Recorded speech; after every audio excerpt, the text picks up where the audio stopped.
Chapter 6:12. The ground to the north of the 100-Ridge City continued to collapse, and fiery red magma rose from below. Strands of golden holy light lingered in the surroundings.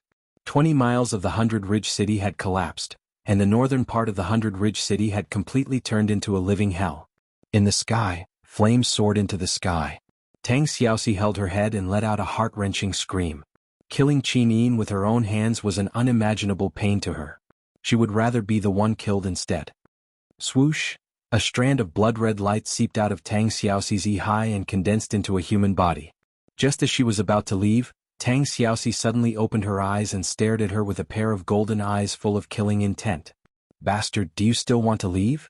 She opened her palm, and a fiery fox claw suddenly caught Yaoji, who was trying to escape. Yaoji was just a demon with a spiritual body. Originally, her body could not be controlled by the power of the mortal world.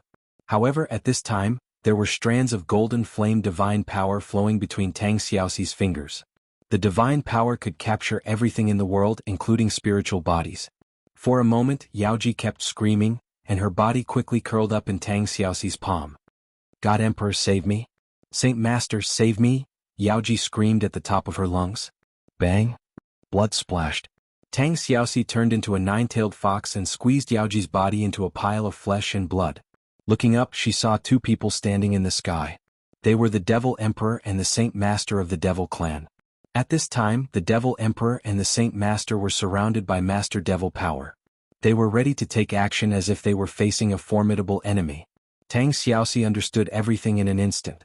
She lowered her head and cried silently. She murmured, "It's you, who deliberately made me kill Xiao Yin and used this despicable spiritual body to bewitch my heart. Is it you?" The Devil Emperor stared at Tang Xiaoxi and said, "Yes, it's us." The Demon King stared at Tang Xiaoxi and said, "That's right, it's us.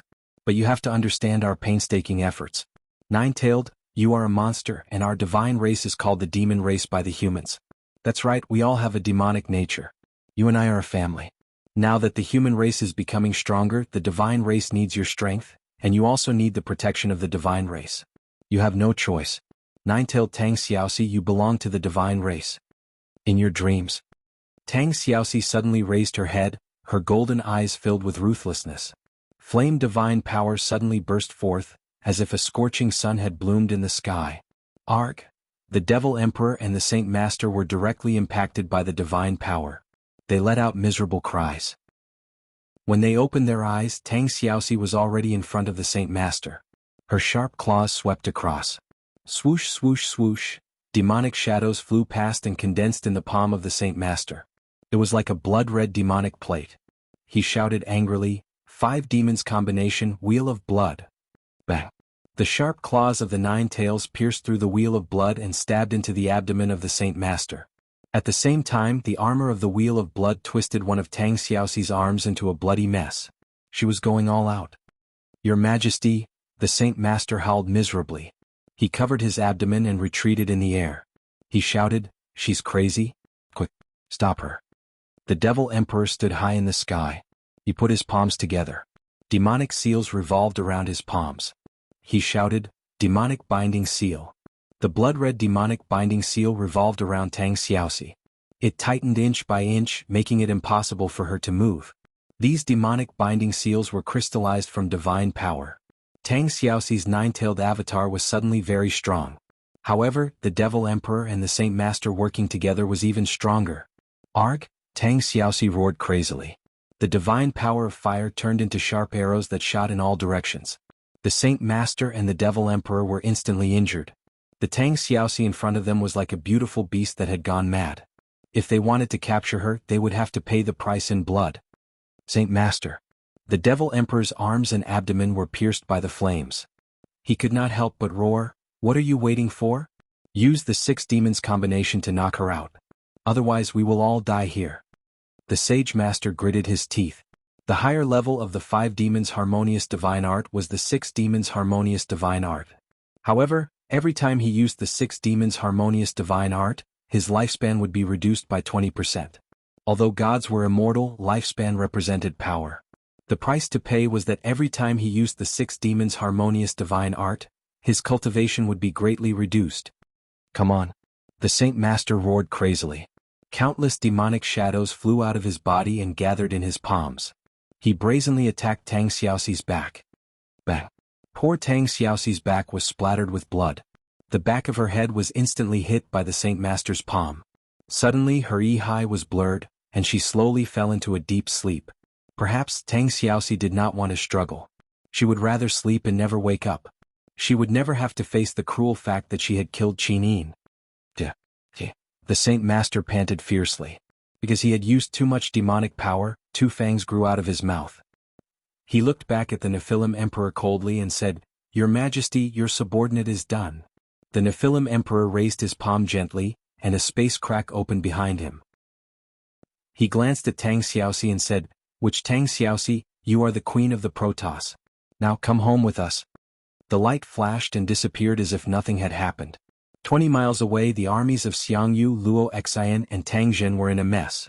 Even after retreating for 10 miles, they could not completely avoid this catastrophe. Nearly 10,000 soldiers died in the blood-red abyss, but no one knew what happened. What happened? Tang Jin held the reins of his war horse, his face ashen. Luo Xian trembled all over, her face full of pain, and said, "Her Highness Yin, her aura disappeared. How is this possible?" Tang Jin said in a low voice, "Didn't Her Highness step into the divine state? How is this possible?" Xiang Yu's cultivation was close to that of a god, and he could sense the divine power around him the best. With a cold gaze he said, "I'm afraid the empire is going to change. After the death of Duke Lan and Duke Yun, Her Highness the Empress seems to be in danger. Her Highness is a god, but her divine aura disappeared completely. There is only one possibility. Her godhead has been destroyed." "Godhead destroyed? What does this mean?" Tang Jin murmured. Luo Xian clenched her fist in pain and said, "Her Highness Yin is dead." "Ah?" Tang Jin's nose turned sour and tears almost fell from his eyes. "What should we do? What should we do now? Princess Shi? Where is Princess Shi?" Princess Shi's aura disappeared too. "I'm afraid." Xiang Yu looked into the distance with a deep gaze. "I think you all saw it too. It was Princess Shi who killed Her Highness. She killed the Empress." "Impossible. This is impossible." Tang Jin shook his head repeatedly, and suddenly fell from his war horse to the ground. Luo Xian held her spear and said, "For now, we must control this news. No one can leak it out. Her Highness is not dead. Otherwise, the world will be in chaos." Xiang Yu nodded. "That's right. The feudal lords have long been restless. If this news gets out, I'm afraid the world will really be in chaos." Luo Xian said, "I'll write a letter to Lin Muyu to inform him of this news." Yes. A cold wind blew past and everyone's heart was chilled. 7 Customs House. Banquet. Feng Jixing entered the banquet hall with only a wind cutter and a few dozen imperial guards. He knew that this banquet wouldn't be peaceful, and it was destined to be. "General Feng, it's been a long time." Tang Lu led Tang Su and the other Tang generals over. The burn on his face had healed a lot, and he cupped his fists with a smile. "I didn't expect General Feng to grace the 7 seas with your presence. It's really flattering." Feng Jixing smiled faintly. "Young Lord Tang Lu, have you received the news? Duke Lan has already committed suicide in 100 Ridge City, and Tang Xiaoxi has also entered 100 Ridge City. Her fate is unknown." Tang Lu's face was actually full of calmness as he nodded. "I understand. Duke Lan was killed by the traitors of the Yihe nation, but young lord is stationed here. What is the meaning of this? Why don't you follow me to Lingnan and recover the lost land of the empire?" "Is that so?" Tang Lu couldn't help but sneer. "Feng Jixing, your words are so convincing, but do you know why my grandfather died? Wasn't it because your Empress Qinin exhausted all her schemes and sent my grandfather to his death? My grandfather died in the hands of the empire, not the Yihe nation." Men closed the door. Clang. The iron door suddenly closed and layers of iron chains locked the iron door bolt. Tang Lu tilted his head and looked at Feng Jixing. He smiled. "Grandfather's death will be exchanged for the Tang clan's achievements. Feng Jixing, you still don't know that death is at hand? Is that so?" Feng Jixing laughed loudly. "Young Lord Tang Lu, if you say it like this, then I, Feng Jixing, will not be ashamed to face Princess Shi no matter what I do." Clang. The wind cutter was already unsheathed. Feng Jixing's figure flashed like the wind, and the long blade left a bloody mark on Tang Lu's neck. In the next moment, Tang Lu's head flew off. blood splattered and everyone was stunned. No one expected that Feng Jixing would actually dare to make a move in the hall alone. Feng Jixing, you. Just as Tang Su was about to speak, Feng Jixing's wind cutter had already slashed over with the king's fighting flame. Tang Su hastily pulled out his long sword to parry, but the disparity in strength was too great.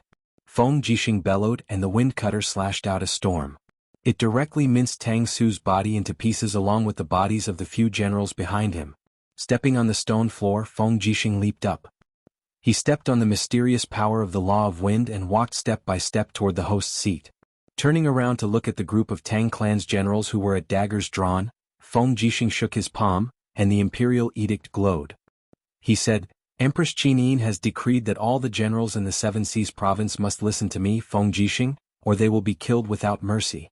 You can choose to be loyal to the Tang clan, but the result will be the execution of your entire clan. Now those who are willing to listen to me, Feng Jixing, step back. Those who want to be loyal to Tang Lu, attack. Everyone was dumbstruck.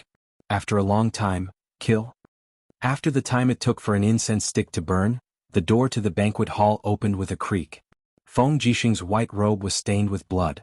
His wind cutter slowly dragged along the floor. Behind him, the grayish-brown carpet was already stained with blood. A group of Tang clan's generals were lying on the floor in disorder. They had already turned into corpses, and the remaining people followed Feng Jixing out with a respectful expression. Lightly waving his arm, Feng Jixing said indifferently, Everyone listen to my orders. The tiger amulets of the generals I killed will be distributed to all of you. From today onwards, all of you are Her Highness the Empress's men. All of you are important generals of the empire. Tomorrow morning the army will come out and attack Yihe Nation. Yes, General Feng. Chapter 613. On the 27th day of the second month, in the dense forest of East Mountain in Lingnan Province, the majestic army of the empire stopped at the foot of the mountain. Long Qianlin rode up the mountain to welcome Qin Yi. After the crushing defeat at Songlin Valley, Qin Yi's hair had turned white as if it was covered with a layer of frost. Long Qianlin dismounted and knelt on the ground. I came late, please forgive me, Commander. Commander Long, please rise. Qin Yi personally helped Long Qianlin up. His eyes were filled with gratitude. Commander Long has brought 200,000 men, leaving such a strong force for our Yihe country. It is a great merit. Long Qianlin looked up at Qin Yi. Commander, has Marshal Ji Yao really surrendered to the enemy? Yes. Qin Yi nodded. I misjudged Ji Yao, he is such a cowardly person. Commander Long, do you know what happened at Bailing City? I know. Long Qianlin said in a deep voice. Qin Yi has already stepped into the divine state. When she fought with Tang Xiaoxi in the sky above the 100-ridge city, the explosion of power formed a blood-red abyss. The abyss is so deep that you can't see its bottom. It's called the Crimson Abyss. Commander, the Crimson Abyss is still expanding. I'm afraid that the 100-ridge city can no longer be the capital. Qin Yi murmured, Yes, I have the same thought. According to Commander Long, what do you think we should do? Long Qianlin said, Qianfeng's army is in a stalemate with Lin Muyu's army outside Songlin Valley. They have suffered great losses, the demonic race's food supplies are cut off, they will definitely retreat soon. At that time, Lin Muyu will meet up with Xiang Yu, Tang Jin, Luo Xian and the others. They have at least 300,000 soldiers, their morale is high, and they have the support of the mysterious cannons. It will be hard for us to win head-on. In my opinion, why don't we go around Bailing City, head for Yu City, and seek help from Venerable Luo Lan of the Seven World Palaces? Commander Long, are you going to give up Lingnan Province? Lingnan Province was Qin Yi's fief. He naturally wasn't willing to give it up so easily.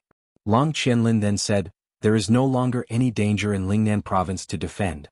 Once Lin Muyu, Feng Jixing and Xiang Yu's armies arrive, it will be a flat plain and with the power of the heavy artillery, we will not be able to fight against them. But Clear Mountain Province and Lingkong Province have high mountains as a barrier, so it would not be easy for them to attack.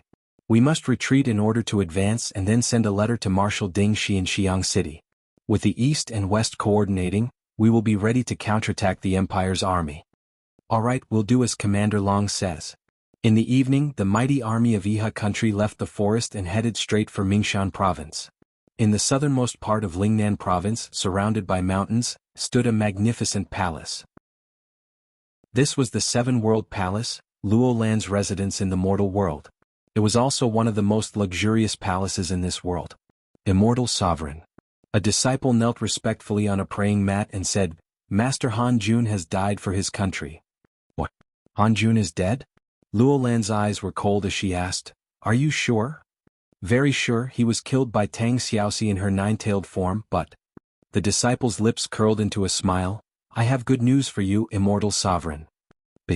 Tang Xiaoxi vented her anger on Qin Yin and killed Qin Yin. Half of Bailing City was destroyed, and Tang Xiaoxi most likely died in this disaster. Furthermore, according to our information, Qin Yin stepped into the immortal state from the Holy King realm, and the godhead she condensed was extremely powerful. It should be the godhead of heaven's will as recorded in the ancient books. When Qin Yin died, the blood abyss turned into a sea of lava, and Qin Yin's power crystallized from the lava. These crystallized golden crystals filled with spiritual energy, and if you can obtain these crystals for cultivation, you should be able to absorb a portion of the overgod's power. Is that so? Luo Lan couldn't help but stand up. Is what you said true? Absolutely. Good. Disciples, follow me to the blood abyss. I want to see the place where Qin Yin's overgod godhead fell. Yes. The afterglow of the setting sun shone on the outskirts of the 100-ridge city. Dozens of miles of the blood abyss were evaporating with scorching power. From afar it looked like a living hell. The people of the 100-ridge city were scrambling to escape. Everyone knew that the blood abyss was still expanding. If they didn't leave, it would be equivalent to waiting for death. Thud, thud, thud. Amidst the galloping of a horse, a rider galloped over. When he saw the blood abyss, Lin Muyu felt a lump in his throat and tears rolled down his cheeks. He could feel the energy pervading the blood abyss. It was the energy of Qin Yin's firmament dragon crystal. Xiao Yin, he dismounted from the horse and knelt at the edge of the blood abyss in a daze. He looked into the depths of the abyss, trembling all over. He curled up there like a wounded beast, howling and crying. No one knew Qin Yin's strength better than Lin Muyu. Given Qin Yin's current strength, it was impossible for her to be killed by Tang Xiaoxi. The only explanation was that Qin Yin would rather be killed by Tang Xiaoxi than hurt Tang Xiaoxi with her own strength. However, Qin Yin and Tang Xiaoxi both died in the blood abyss in the end. Lin Muyu howled and cried like a mad beast. His strength burst forth without any concealment, turning into a strong airflow that swept in all directions. Wave after wave of power impacted the fertile land. There were faint thunders in the sky, and even the earth was slowly trembling in response to Lin Muyu's strength. He had thought that he was the happiest person in the world with Qin Yin and Tang Xiaoxi. However, at this moment Lin Muyu had lost everything. There was only despair left in his heart. "Sir." Wei Chou looked at Lin Muyu from afar. His nose felt a lump in his throat and tears rolled down his cheeks. Situ Shui was sobbing uncontrollably. While wiping her tears, she asked Situ Sin, "Brother, tell me, why did this happen? Commander is such a good person. Why did God treat him like this?" Situ Sin was silent. After a while he said, "There are many things in the world. Who can say for sure?" At this moment, Lin Muyu suddenly stood up and jumped into the blood abyss. "Sir." Situ Shui was scared out of her wits. "No." Situ Sen and Wei Chou hurriedly flew forward. However, they only saw the rolling golden flames in the blood abyss and the blood-red lava. They could no longer see Lin Muyu's figure. "What? Why?" Situ Shui sat at the edge of the abyss and couldn't help but wail. Situ Sen slowly knelt down on one knee and lowered his proud head. "Lin Muyu, you will always be the glory of the empire. I, Situ Sen, am honored to be your subordinate." Wei Chou stood there dumbfounded. He didn't move an inch. It was as if the sky had collapsed. The playful Lin Muyu, the resourceful Longdan army camp commander, the Grand Deacon Lin Muyu of the temple, and the outstanding Lin Muyu of the blood abyss had died just like that. The power in the blood abyss was surging. How many people could survive after jumping into it? Puff! There was a burning pain all over his body. Lin Muyu swam in the boiling lava. His robe was instantly burned, leaving only the armor and weapons protected by the divine seal. His face was full of fatigue and embarrassment, but more than that, he was disheartened. What could be more painful than losing Qin Yin and Tang Xiaoxi at the same time? The blood in his Yi was getting thicker and thicker, almost suffocating him. In this way he urged Fushi's divine power to resist the erosion of the blood abyss. Lin Muyu swam to the place where Qin Yin and Tang Xiaoxi both died. In front of him, Qin Yin's breath was getting thicker and thicker. Tears flowed down uncontrollably, splashing into the lava. With a puff, they instantly evaporated, bringing with them an astringent air current that assaulted her eyes. When Lin Muyu arrived there, he saw a black rock standing up from the blood abyss.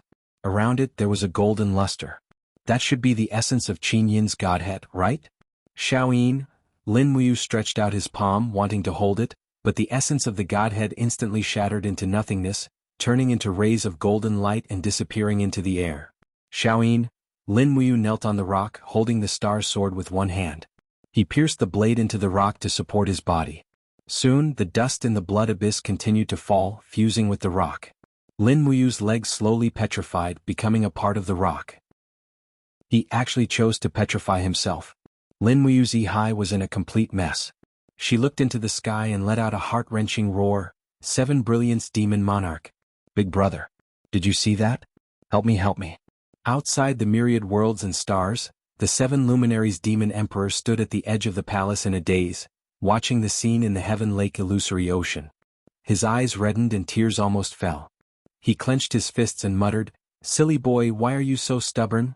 At the side, a beautiful divine-level expert dressed in a long dress said softly, "Demon Emperor, you is your brother. Since you care so much about him, why don't you help him?" "It's not that I don't want to help, but I can't." The 7 luminaries Demon Emperor sighed and said, "There is a cycle of reincarnation in life and death. Even gods will die. Moreover, Qin Yin is a god with a god's mandate.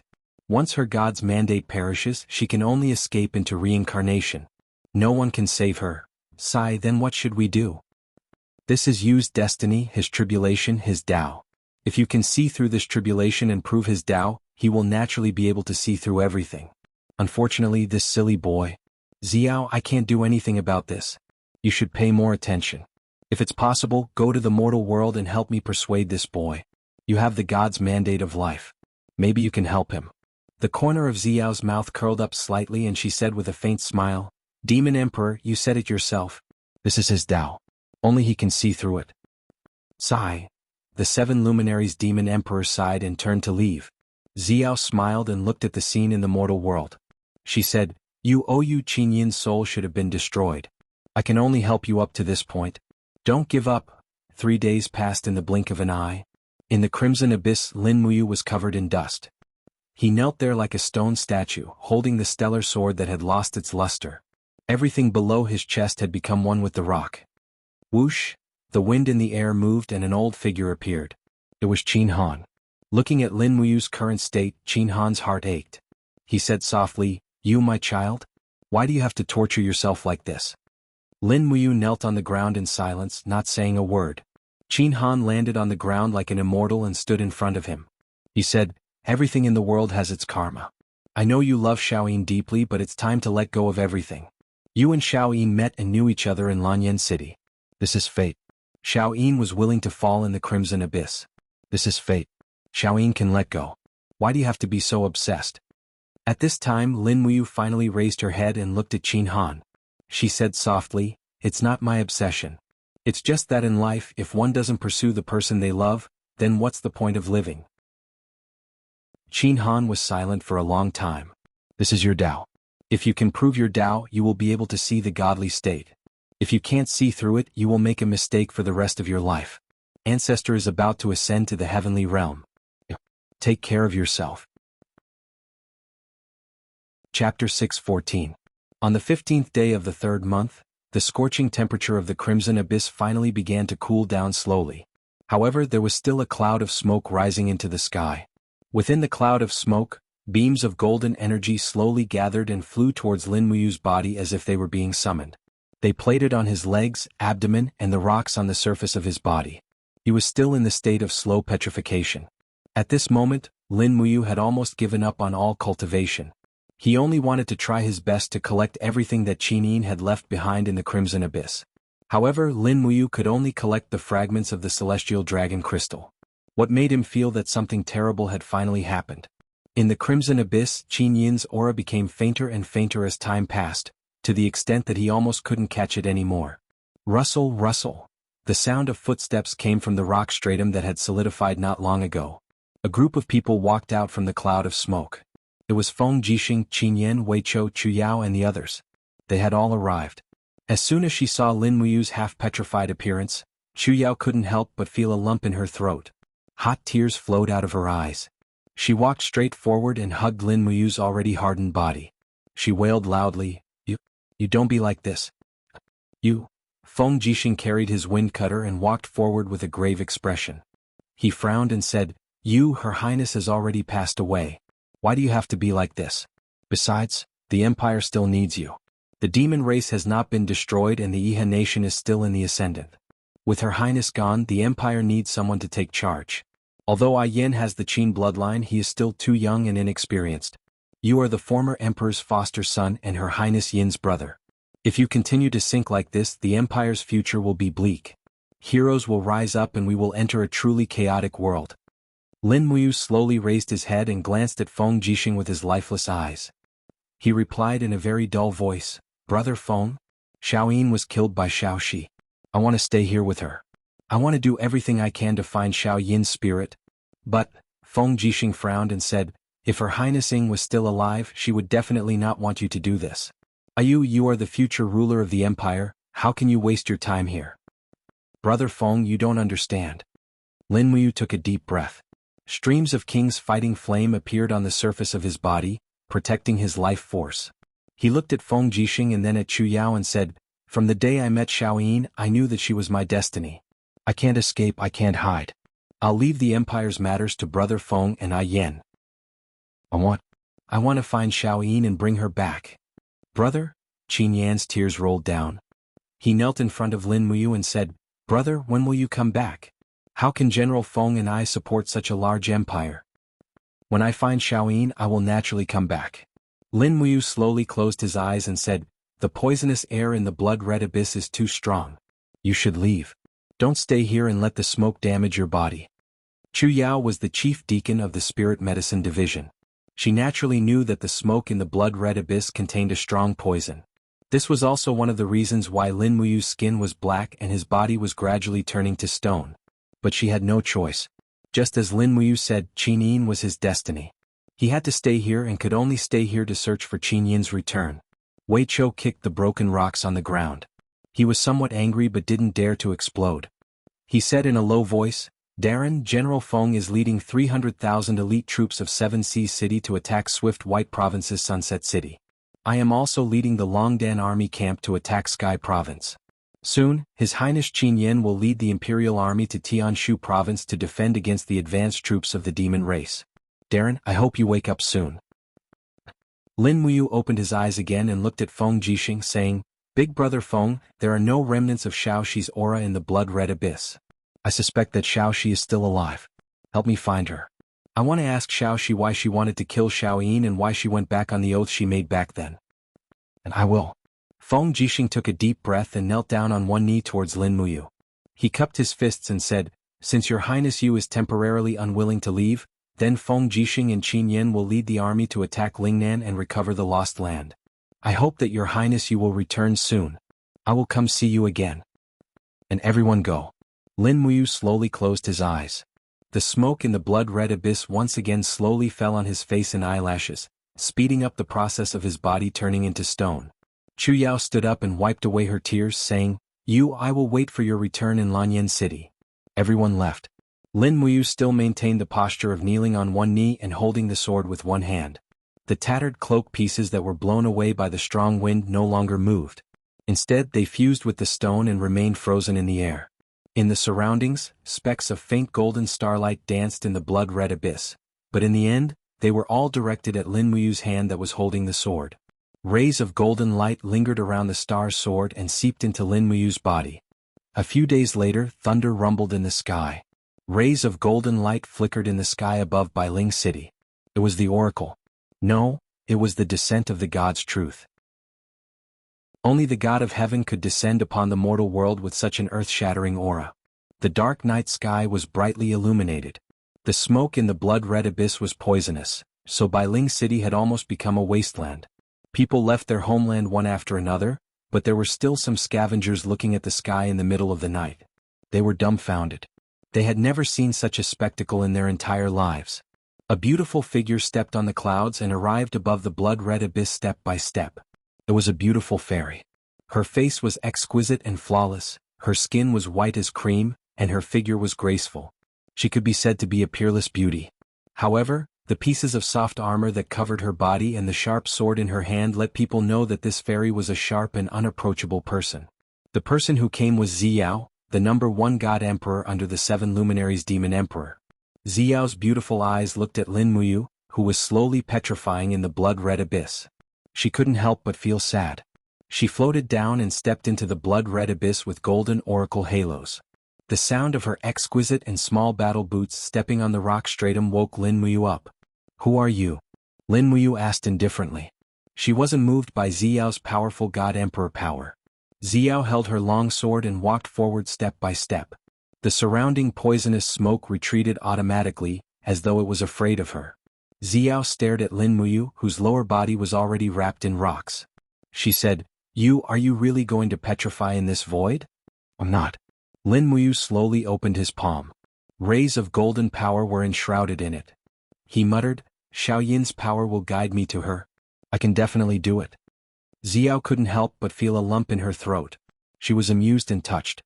She said, "Silly boy, do you think the celestial dragon crystal can guide you to Xiaoyin?"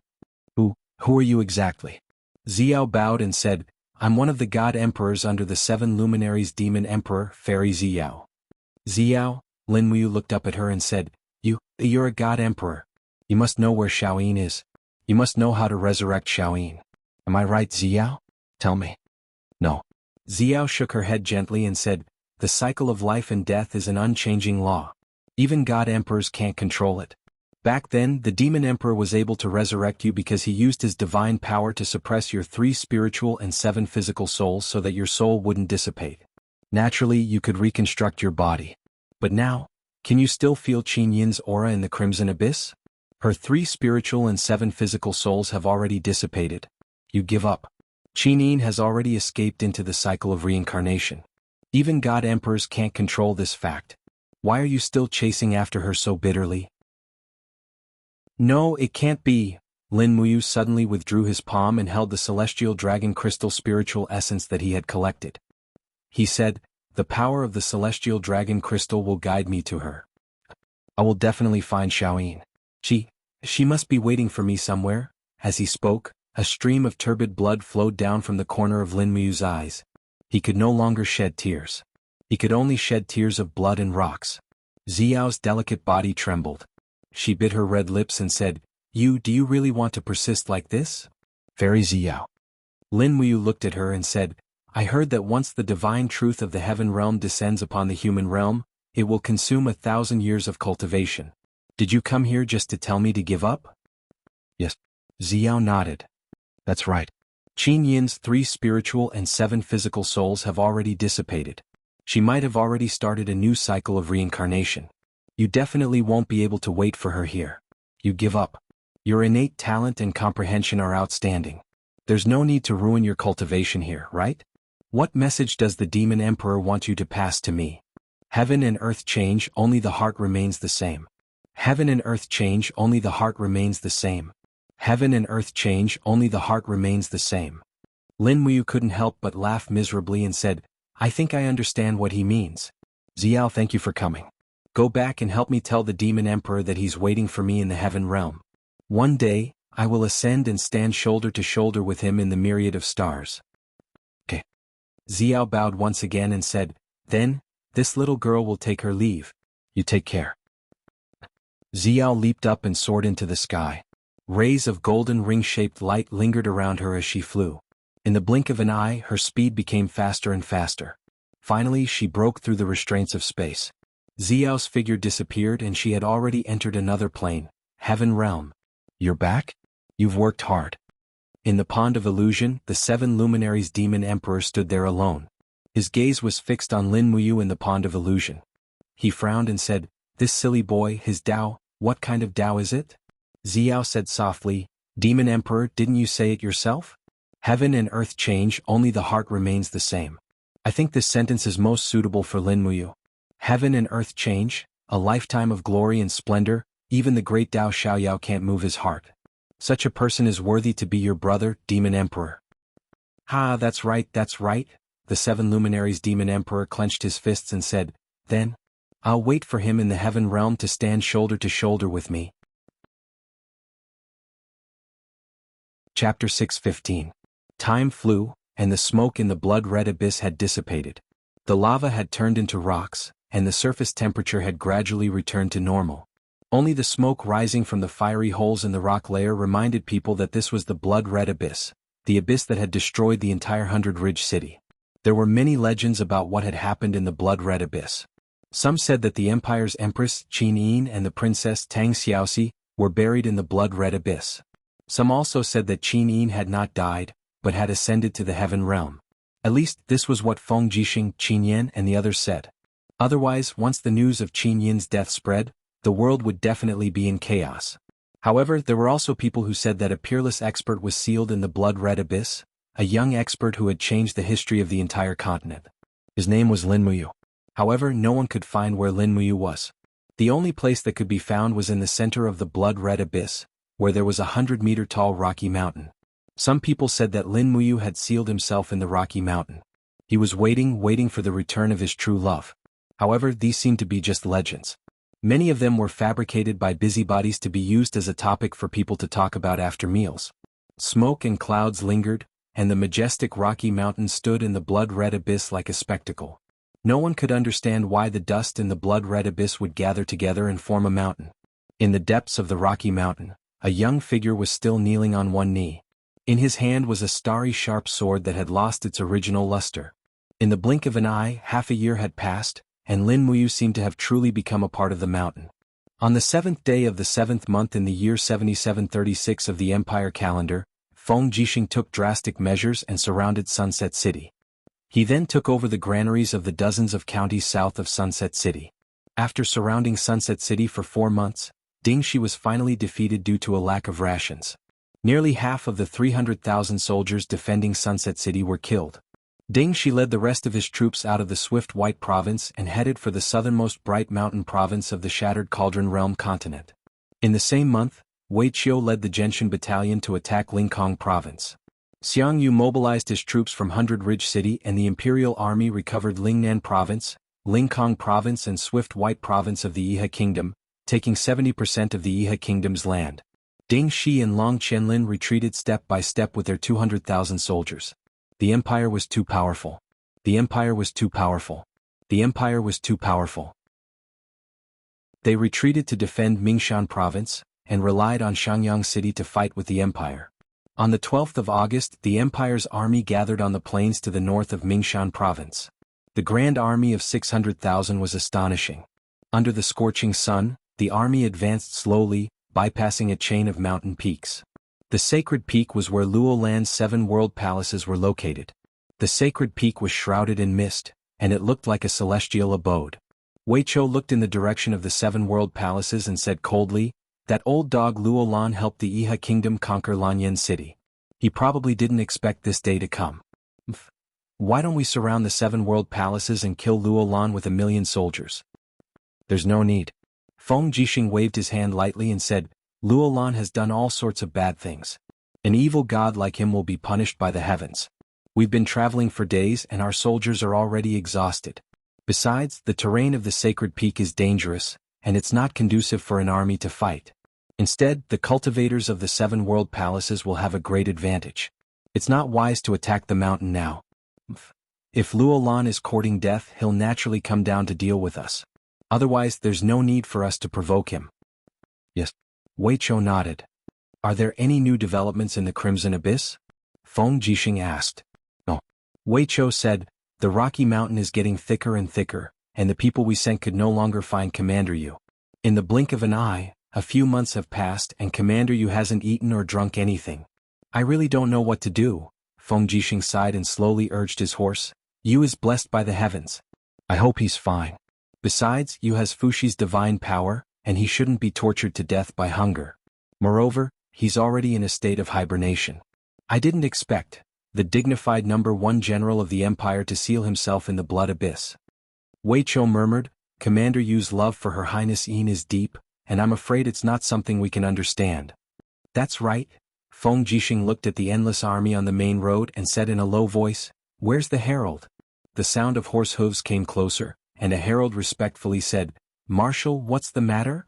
"Order Xiang Yu's main army to start searching for water once they enter the Mingshan province. In addition, inform Commander Su Yu to ensure food supplies. Shangyang City is incomparably sturdy, and that old thief Qini won't give up on this piece of land so easily. There's going to be a protracted battle below Shangyang City, and we need to make sufficient preparations. Yes. Feng Jixing looked at Wei Chou and asked, how are the preparations for the magic crystal cannons? The mountains are high and far. Wei Chou frowned, and the magic crystal cannons are so heavy. Even if we dismantle them, we won't be able to transport too many. There are only 10 magic crystal cannons traveling with us, and we should use them wisely. Understood. Feng Jixing took a deep breath. Whether or not we can blast open the iron gates of Shangyang City depends on the magic crystal cannons. It's all up to you, Wei Chou. When you isn't here, the Longdan army camp will be relying on you and Sidu Senior. Yes, Marshal, please rest assured. In Shangyang City, the setting sun shone on the ancient city, and the leaves of the pear trees swayed in the wind. In the palace in the city, Qini sat there with an ashen face. Below him, Long Qianlin, Ding Shi, Man Ning and the other officials were all present, but none of them said anything. At this stage of the war, what else could they say? The entire Iha country was almost powerless to reverse the situation. Is there no one who can defend Shangyang City? Qini said coldly. Everyone looked at each other, but no one said anything. After a while, Man Ning cupped his hands and said, Commander-in-Chief, this old official thinks that we still have close to 300,000 soldiers, plus the 150,000 soldiers of Mingshan province. With close to 500,000 soldiers, we can still fight the empire. Moreover, the Iha country has won the hearts of the people. We can also mobilize the civilians to help us fight. Feng Jixing is a benevolent general. I believe he won't attack the civilians. Is that so? Qini couldn't help but laugh. Ding Shi said, Commander-in-Chief, our 300,000 soldiers are exhausted, and most of the 150,000 soldiers of Mingshan province are newly recruited soldiers with no fighting strength at all. But the Imperial Army is different. The 350,000 soldiers of Qihai City under Feng Jixing are all elites, and Wei Chou's Longdan army camp has also been reorganized with 50,000 soldiers. Together with the elite soldiers of Xiangyu, Suyu and Luo Xan, their 600,000 soldiers are all elites. If we take the initiative to fight, we will definitely lose. Qini felt a chill in his heart. Then what should we do? What do you think, Commander Long? If we stubbornly defend, can we defend Shangyang City? I'm afraid it will be very difficult. Long Qianlin stood up and cupped his hands and said, Can you imagine, Commander-in-Chief, how sturdy the steel walls are? Even the tens of meters thick walls were blasted apart by the magic crystal cannons of the Longdan army camp. How sturdy can the walls of Shangyang City be? I'm afraid they will also collapse at the first blow. If we stubbornly defend, we will definitely become a pile of dregs under the magic crystal cannons. Qini was startled. Then what does Commander Long think we should do? Outsmart them. How do we outsmart them? Long Qianlin smiled. Do you still remember how Lin Muyu annihilated the Thunder Chong army in the demon-slaying valley? A series of cannons? That's right. Long Qianlin said, According to my conjecture, the shells of the magic crystal cannons can detonate with each other. The explosion of one magic crystal cannon will trigger a series of explosions from the other magic crystal cannons. In this case, as long as we find an opportunity to sneak into the Longdan army camp and use one of the magic crystal cannons to bombard their ammunition storage camp, we will be able to destroy the magic crystal cannons of the Longdan army camp in one fell swoop. As he spoke, Long Qianlin smiled and said, We need time to buy time. The Imperial Army has only just arrived in the Southern Ridge a few months ago, so they don't have enough rations. Moreover, the Southern Ridge Province and the Swift White Province have just gone through a war. This year's harvest is not good, so they can't produce much rations. How much rations do the 600,000 soldiers of the Empire eat every day? Most of their rations have to be transported from the Northern Ridge. As long as we delay them for about 2 months, we will naturally be able to delay them until Feng Jixing runs out of rations. At that time, we can send a letter to order His Highness Qin Huan and his 100,000 men to attack. Working together, it will not be difficult to destroy the Empire's 600,000 soldiers. Qini was wild with joy and said, Marshal Long of the Iha nation is truly a gift from the heavens. Then, according to Marshal Long, how should we destroy the magic crystal cannons in the Longdan army camp? Long Qianlin said, I remember. Marquis Man Ning has a distant nephew who is a chiliarch in the Longdan army camp. If we bribe him with money and power, he should be swayed. After all, he is only a chiliarch in the Longdan army camp. If we promise him the position of one of the 7 marshals of the Empire, I believe he will not be able to refuse. However, we will have to trouble Marquis Man Ning to take the risk and make a trip there. Qini looked at Man Ning and said, Marquis Man Ning, what do you think? The fat on Man Ning's body trembled. He stood up and cupped his fists, saying, this old subject's dying body can serve the Iha nation. This is my honor. Qini smiled. Don't worry. If this matter is successful, Marquis Man Ning will no longer be Marquis Man Ning. I will confer you the title of King Ning. Man Ning could not help but be ecstatic. Yes, thank you, Commander. This old subject will do his best. Go. Yes. Under the support of 2 guards, Man Ning's fat body walked out of the palace step by step. Not long after, Man Ning disguised himself as a merchant and slowly left Shangyang City in a carriage, heading straight for the Imperial Army's camp in the distance. The setting sun bathed the earth in a layer of fresh blood. This was the final battle between the Empire and the Iha nation. Whoever emerged victorious would become the last ruler of this land. Both sides would spare no effort in this battle to the death. Chapter 6:16. Bam, bam, bam. Bolts of purple lightning shot into the sky, bringing with them a mushroom cloud. Violent shockwaves engulfed the Longdan Army Camp's magic crystal cannon battalion. Many soldiers didn't even have the chance to scream before they were obliterated by the light of the magic crystal cannons. Nearly 100 consecutive explosions rang out. This cannon blast had destroyed all the magic crystal cannons in the Longdan Army camp. Above Shangyang City, Qin Yi, Long Qianlin, Ding Shi, and the others looked at the soaring purple light in the distance. It was like a catastrophe. Qin Yi clapped his hands and laughed, while Long Qianlin frowned. It wasn't hard to imagine that if all these cannonballs had landed on Shangyang City's walls, the city would have become history. Ding Shi was silent, his expression solemn. Long Qianlin's plan had succeeded, but what could it change? It would only delay the destruction of the Iha nation by a few months. Once the new magic crystal cannons from Lanyan City were shipped to the front lines, Shangyang City would still be reduced to ruins. If I could use these magic crystal cannons, I wouldn't have to worry about the world. Qini sighed. Beside him, Man Ning said with a smile, Commander-in-Chief, it's not difficult to obtain the magic crystal cannons. As long as they have the will of the people, they can be bought. It said that the magic crystal cannons were manufactured by a man called Qin Xiling in the imperial capital. As long as we find Qin Xiling and reward him, we won't have to worry about the magic crystal cannons. Qini said with a smile, the Sunset King is right, but the war is at a stalemate now. There's no time to go to Lanyan City to invite Qin Xiling. Let's wait until the war is over. Yes. The Imperial Army's camp was already in chaos. Wei Chou carried his sword and led a line of guards toward the magic crystal cannons. He couldn't help but feel a pang in his heart when he saw the flames from afar. The magic crystal cannons were finished. Not long after, all the generals gathered in the main tent. Feng Jixing held the commander's seal and looked at the crowd indifferently. This explosion. I presume our magic crystal cannons are no more? Yes. Wei Chou cupped his fists and said with a livid face, this subordinate was incompetent and allowed one of my Kiliarchs to fire a magic crystal cannon without permission, causing a series of explosions in the warehouse. All the cannonballs were destroyed. Sigh. Feng Jixing said, you can't be blamed for this. We need to find out who did this.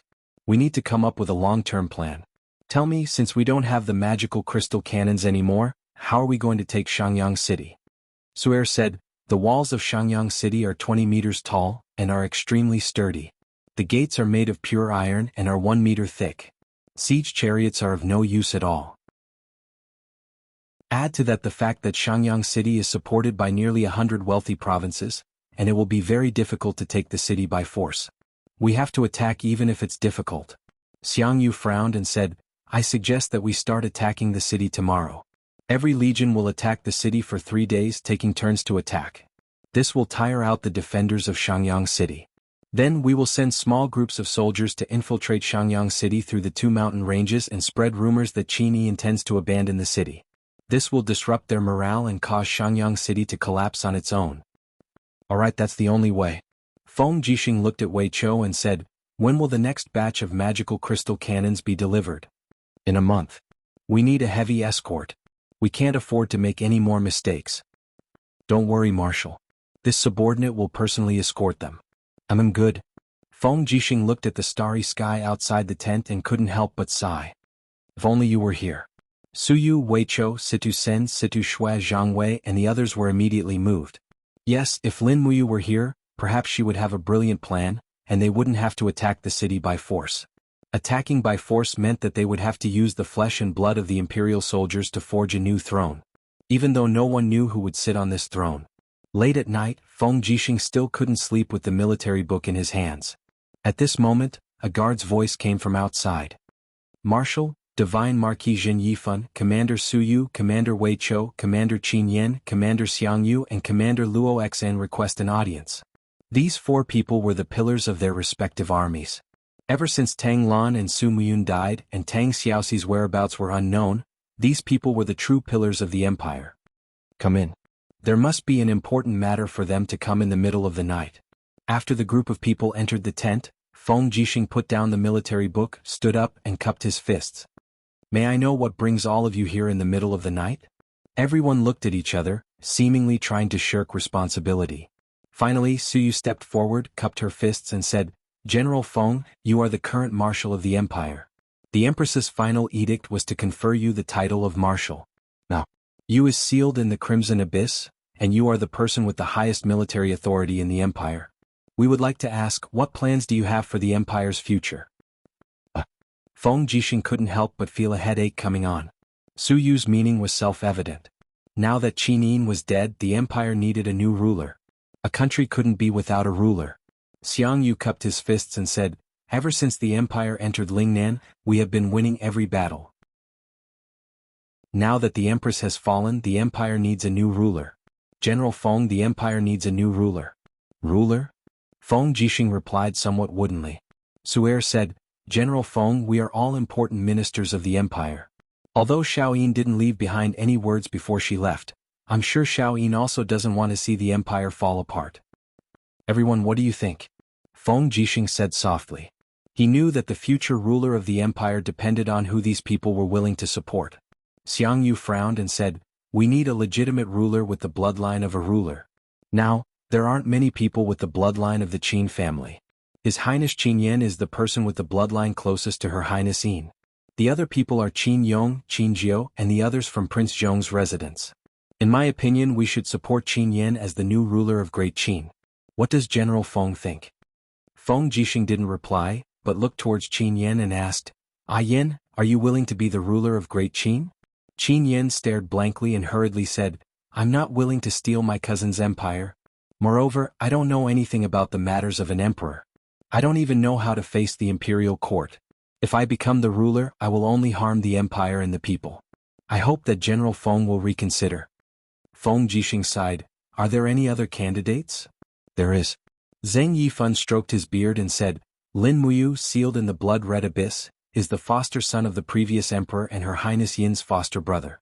His military exploits are outstanding and unprecedented. His cultivation has also reached perfection. I'm afraid there is no one more suitable than him to be the new ruler of the Qin Empire.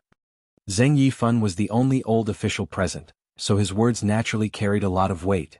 Feng Jixing nodded and said, It's just that he willingly sealed himself in the blood-red abyss. Even if I don't ask, everyone should understand that you will not accept it. Her Highness Yin went to the 100 Ridge city alone and was killed. This matter has already made you feel guilty for half a year. If you were to ascend to the throne at this time, Divine Marquis, do you think you will agree? Zheng Yifan couldn't help but wring his hands and said, That's right, the difficulty lies in the fact that Lin Muyu is a person who is loyal to his feelings. Feng Jixing looked at everyone with a burning gaze and said, We are all the commanders of the empire and are all loyal to Her Highness Yin. Now, Yu is still bitterly guarding the blood-red abyss, waiting for Her Highness Yin's return. Shouldn't we wait?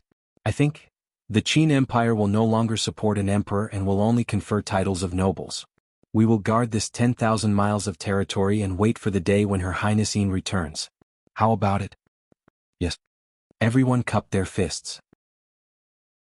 After a while, Su'er said, Then, there should be a person who can hold the power alone, right? Yes. Feng Jixing nodded.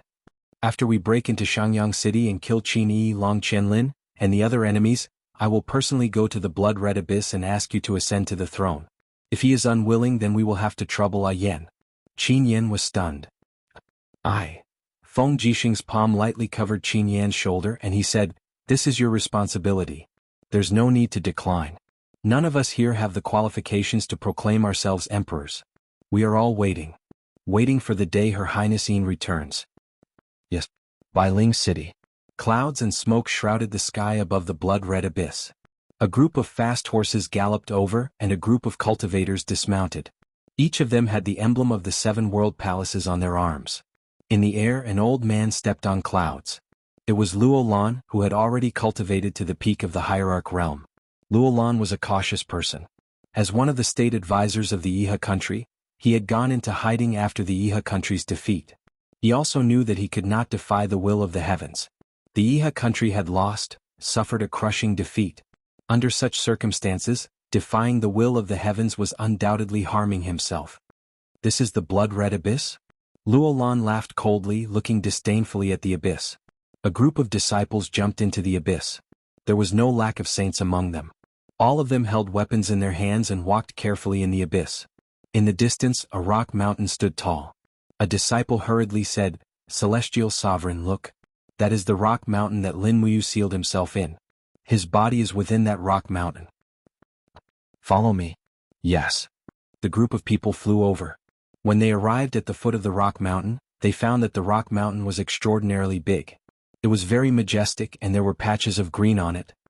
There were many fragments of Qin Yin's divine essence in this blood-red abyss, but they are all gone now.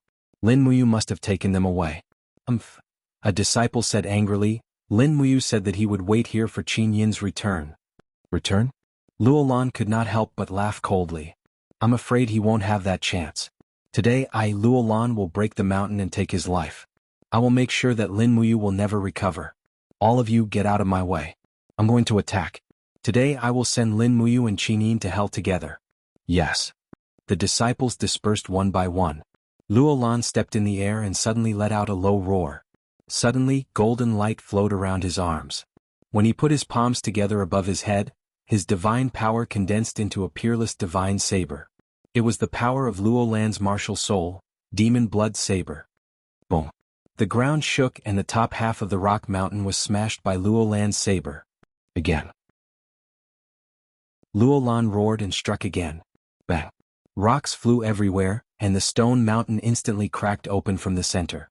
However, a powerful force surged within the mountain. Chapter 617. Ping ping ping, the stone mountain crumbled and flowers bloomed. Under Luolan's second attack, the boulder shattered inch by inch and almost turned into dust. Amidst the dust, a young man wearing a tattered white robe and armor knelt on one knee. His hand was holding a dim long sword and his head was lowered as he knelt there silently without saying a word. However, golden rays of Fushi divine energy formed a huge self-defense shield above his head, protecting his body from Luolan's demonic blood blade. Ha! Luolan laughed arrogantly. Lin Muyu, you really didn't die. The disciples of the 7 world palaces were on high alert as they took out their weapons and surrounded Lin Muyu from afar. Who didn't know Lin Muyu's strength? He was just a holy king, but he had 2 martial souls, the 7 luminaries' profound energy, star arts and other secret arts. His strength was comparable to a peak holy king, and he even had the ability to challenge a hierarch. They had to be wary of such a person. After the dust settled, Lin Muyu finally raised his head. His face was covered in layers of stone skin, and the stone skin was connected to the moss. It looked terrifying, but the light in his eyes never changed. He looked at Luolan in the sky and said indifferently, "Luolan, what are you doing here again?" Luolan's eyes were filled with disdain as he said, "I'm looking for the essence of Qin Yin's godhead fragments to recast her overgod godhead for my use. Lin Muyu, if you know what's good for you, get out of here immediately. From now on, everything that belongs to Qin Yin belongs to me, Luolan."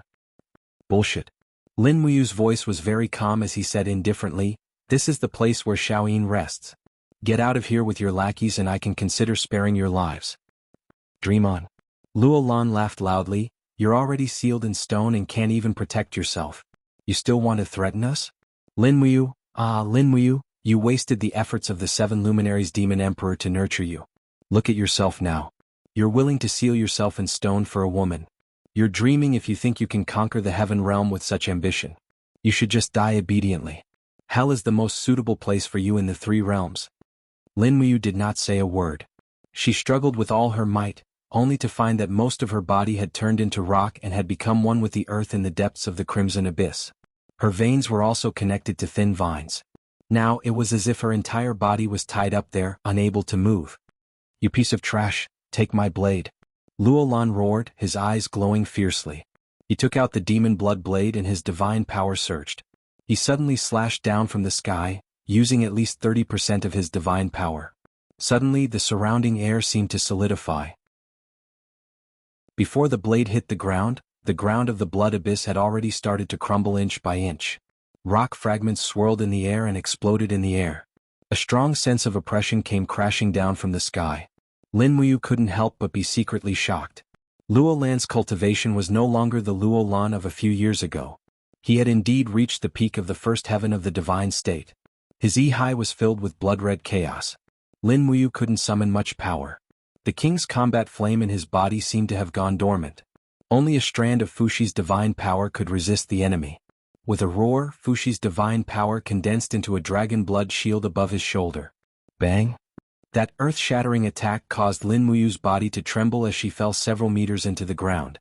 The ground around her crumbled and evaporated. A wave of golden divine power spread out in all directions, catching the Luolan disciples off guard and causing them to fall. Many disciples with lower cultivation bases were directly knocked unconscious or injured by the divine power's shockwave. Buzz buzz buzz. In the blood abyss, the golden light that was scattered in the corner was constantly wailing. That was the essence of the divine spark that Qinin had left behind. However, these essence fragments were currently withstanding the destructive power of Luolan. "Stop." Lin Muyu raised his head. His eyes were filled with anger. He shouted, "I told you to stop. How dare an ant like you speak so arrogantly?" In the air, Luolan wore a golden robe and held a blood-red demon blood saber. His eyes were filled with disdain. "Lin Muyu, do you know the difference between a god and a human? A god is above everything. A human is just an ant. Your pain, your sorrow in my eyes, is just an insignificant pleading from an ant. You are not worthy to be my opponent. I only used 30% of my strength in the previous attack. Next, I will use 40%. Let's see how you can block it." Buzz buzz buzz. Faint golden runes appeared in the heaven realm. It seemed to be providing Luolan's divine power. At this moment, the two planes seemed to have been opened. Luolan was borrowing the power of the heaven realm to kill Lin Muyu. Did the heaven realm, that holy plane, really represent justice? Probably not. Boom. Luolan's second blow landed heavily on Lin Muyu's shoulder. Immediately, a heart-wrenching pain spread through Lin Muyu's body, causing the rocks around him to shatter. Lin Muyu himself spat out a mouthful of blood. Although this attack severely injured Lin Muyu, it also made Lin Muyu realize that the blood-red chaotic power that had shrouded his Yi for half a year had dissipated a lot. A new king's fighting flame crazily rushed into his Yi. "Come on, continue. Let's see how many blades you have." Lin Muyu raised his head and roared. "Presumptuous." Luolan stood proudly in the air like a Buddha. The demon blood saber in his hand buzzed. The passage to the heaven realm constantly flowed with divine power and poured into Luolan's body. Strength to break all things. The demon blood saber was raised again. This time, endless divine power descended from the sky and drilled into the ground. In the next moment, the blood abyss trembled and exploded.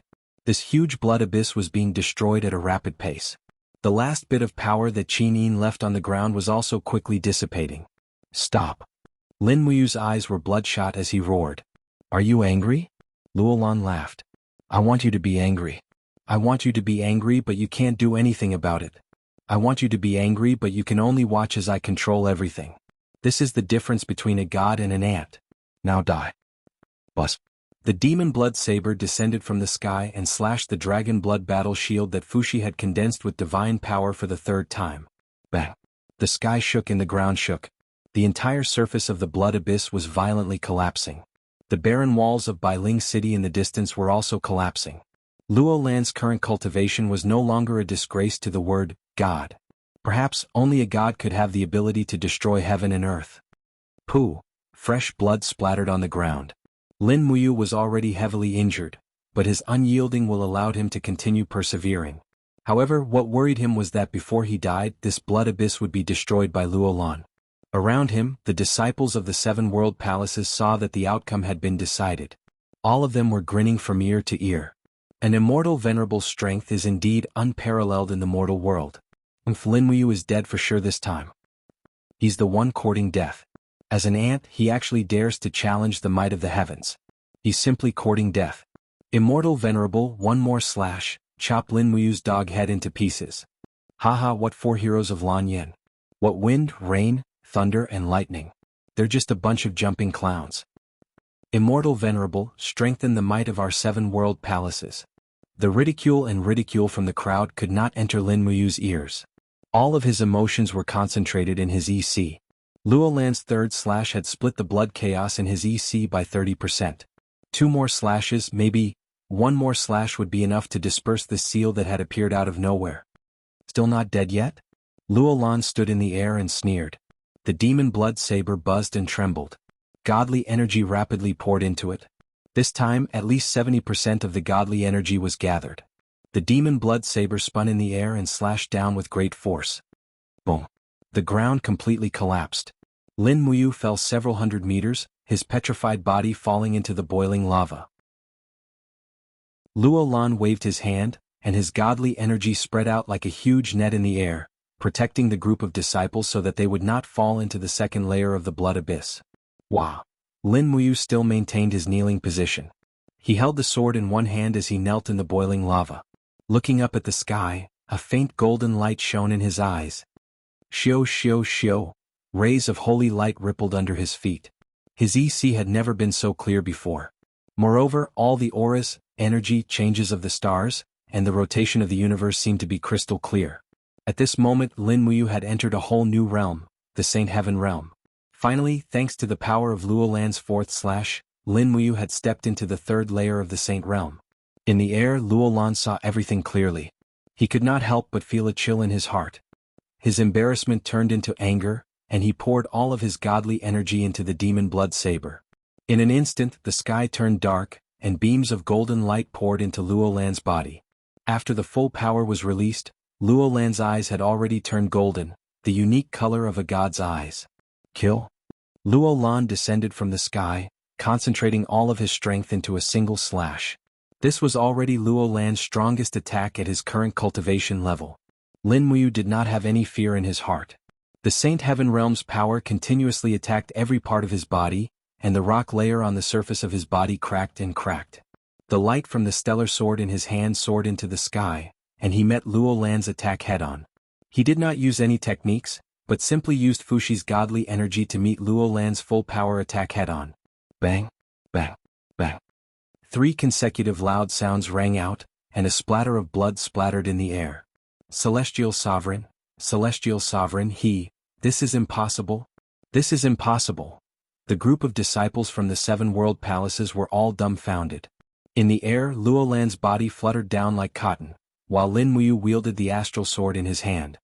His eyes were completely coated with a golden sheen as beams of golden light shot through the clouds and gathered around his body. Numerous golden runes revolved around the pillar of light, and faint sounds of chanting could be heard. Lin Muyu had stepped into the heavenly divinity realm. Rays of transparent and resplendent spheres of energy revolved around Lin Muyu, and each of them had a different luster and color. Red like fire, green like wind, blue like ice, gold like light and purple like lightning. A total of 12 beads containing godly energy revolved around Lin Muyu, and his golden eyes were filled with indescribable anger. He shouted, "Even if I am an ant, I will still kill you, despicable god." 1. His figure shot towards Luo Lan like a meteor, and Lin Muyu slashed out with his sword. Ah! Luo Lan hurriedly raised the devil blood saber to block, but how could he block it? In the next instant, the saber was destroyed and Luo Lan was dead. The golden sword chi from Lin Muyu's sword pierced out from Luo Lan's body, tearing the earth and rivers apart. This sword strike seemed to be able to tear the earth apart, causing the entire 100-mountain range city to tremble. Even the steel walls in the distance collapsed. Slaying a god. Celestial Sovereign, oh my heavens! The group of disciples from the 7 world palaces were dumbfounded, but when they looked at Lin Muyu's golden eyes, all of them involuntarily knelt down. At this moment Lin Muyu was the true god, and they were merely ants that were as lowly as dirt. Chapter 6:18. Heavenly Realm, Pond of Illusion. Xiao, who was dressed in a white veil, looked like a fairy as she stared at the scene of Lin Muyu awakening in the pond of illusion. Her face was filled with shock and disbelief as she murmured, "Wind, fire, lightning, earth, ice, light, life, space, order, darkness, chaos, wisdom. A total of 12 spiritual bodies of laws." He actually awakened a sovereign lattice. The 7 luminaries demon emperor was equally shocked, but his face was filled with joy. "Ah. As expected of my brother, you is born with a sovereign lattice, ha." The group of god emperors and god kings were dumbfounded, their faces pale. What did a sovereign lattice mean? It meant that as long as he made good use of it, he could become a true god in the heavenly realm, or even the ruler of the heavens beyond heaven. The 7 luminaries demon emperor said, "Looks like we don't have to worry about the shattered cauldron world anymore. However, you has just awakened a sovereign lattice and he is not good at making use of it. If we miss this opportunity," Ziyao smiled faintly, "don't worry, after I descended to the lower realm, I left a restriction in the blood-red abyss. Anyone who uses divine power in the blood-red abyss will suffer a backlash. Ayu used such a tyrannical supreme divine power, but his cultivation is still shallow, so he will definitely fall into a deep sleep due to the backlash, and then enter the forgotten realm that the supreme being must go through." The 7 brilliance demon monarch took a deep breath. "That's for the best. It's time for him to truly cultivate after he enters the forgotten realm. That kid Ayu, he's so stubborn, compassionate and crazy. Are those words his Tao, his rules?" Ziyao said, "The sovereign lattice is the one that rules over all things. It requires extremely difficult cultivation to complete the second awakening. Everything depends on how you pass as the forgotten realm. Wait for him to awaken again." Yes. By Ling City. The blood abyss was filled with smoke. It was as though the scene of Qin Yin's death half a year ago had returned. However, this time it was a scene of slaughter. A beam of golden light shot through the sky above the blood abyss. The stellar sword once again slashed out with a heaven-piercing golden sword chi, shredding the 3 disciples of the 7 world palaces into pieces. "You want to leave?" Lin Muyu abruptly turned around and opened her palm. A law of darkness spun in her palm, and with a wang sound, darkness energy surged. A Saint Realm disciple who was trying to escape was instantly immobilized. His body slowly swelled up and exploded into a bloody mess. Under the might of the law of darkness, a mere Saint Realm expert was not even worth mentioning. "All of you will die." Lin Muyu's eyes were filled with a merciless golden light. She pointed her long sword straight towards the sky. Suddenly, the heaven realm's divine power in the clouds poured down as if it was summoned by its master. Swoosh, swoosh, swoosh, 3 golden crystal pillars fell from the sky. It was Qin Yin's celestial dragon crystal. Bang, bang, bang, the law of light's destructive energy rippled outwards, and not a single one of the disciples from the 7 world palaces was spared. Lin Muyu flew through the air and stomped on the ground. Oh! A boundless chill swept out, and a curtain of ice and snow rapidly extended in the sky, freezing a few disciples who had already escaped far away into ice shards. Obviously they were already dead. However, Lin Muyu's intense Si and Qi Si were in a state of chaos. The supreme god force in her body had to be spat out quickly. She raised her iron fist in the air, and a blood-red energy revolved around her fist. This was the chaotic god force of the law of chaos. Her entire body was like a meteor as she fell into the blood abyss. This fist seemed as if it wanted to tear the earth apart. The earth shook violently, and the ruins of the 100-ridge city in the distance started to collapse. The power of this fist was no less than a magnitude 10 earthquake. Hong hong hong, streams of fiery red lava soared into the sky, and the entire blood abyss doubled in size.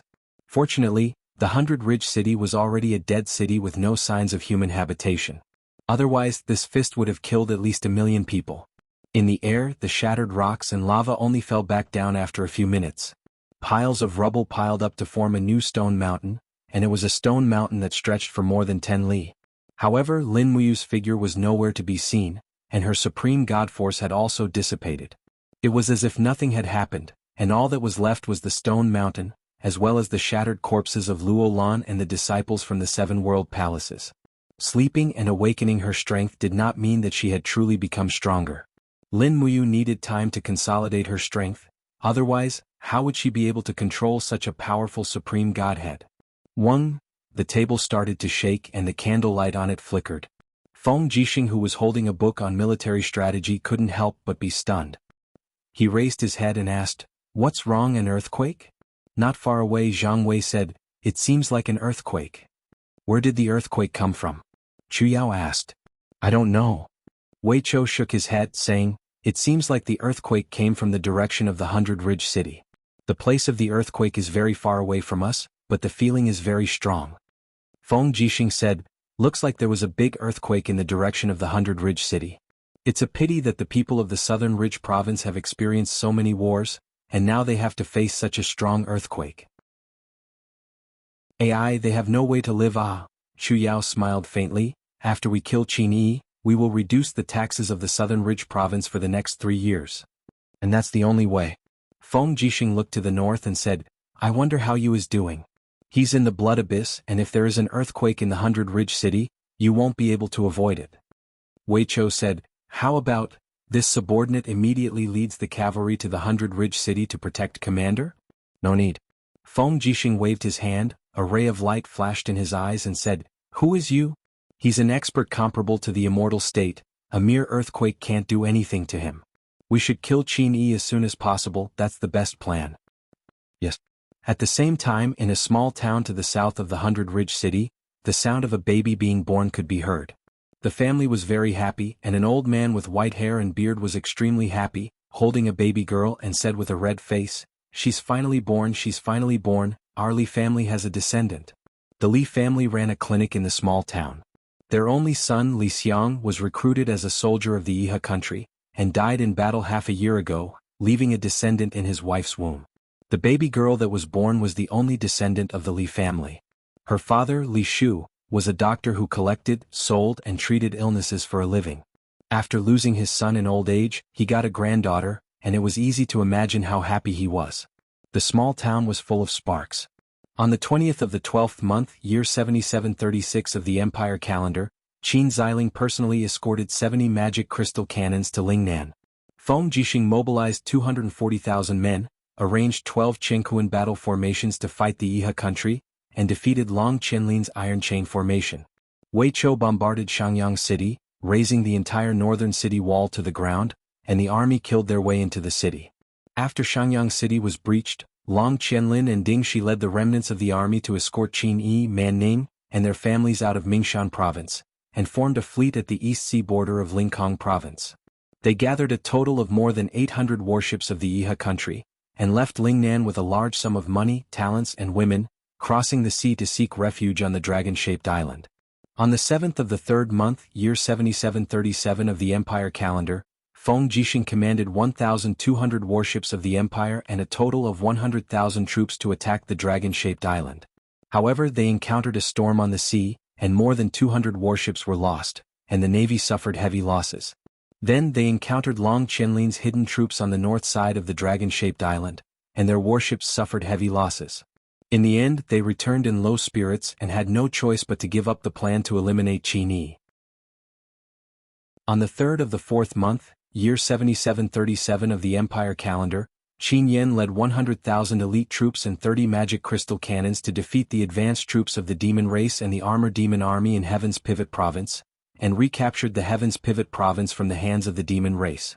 In the middle of the 4th month, Qianfeng ordered the demon race to officially withdraw from Lingdong province, and all the troops went into hibernation in the Tongtian Gorge and Tongtian province.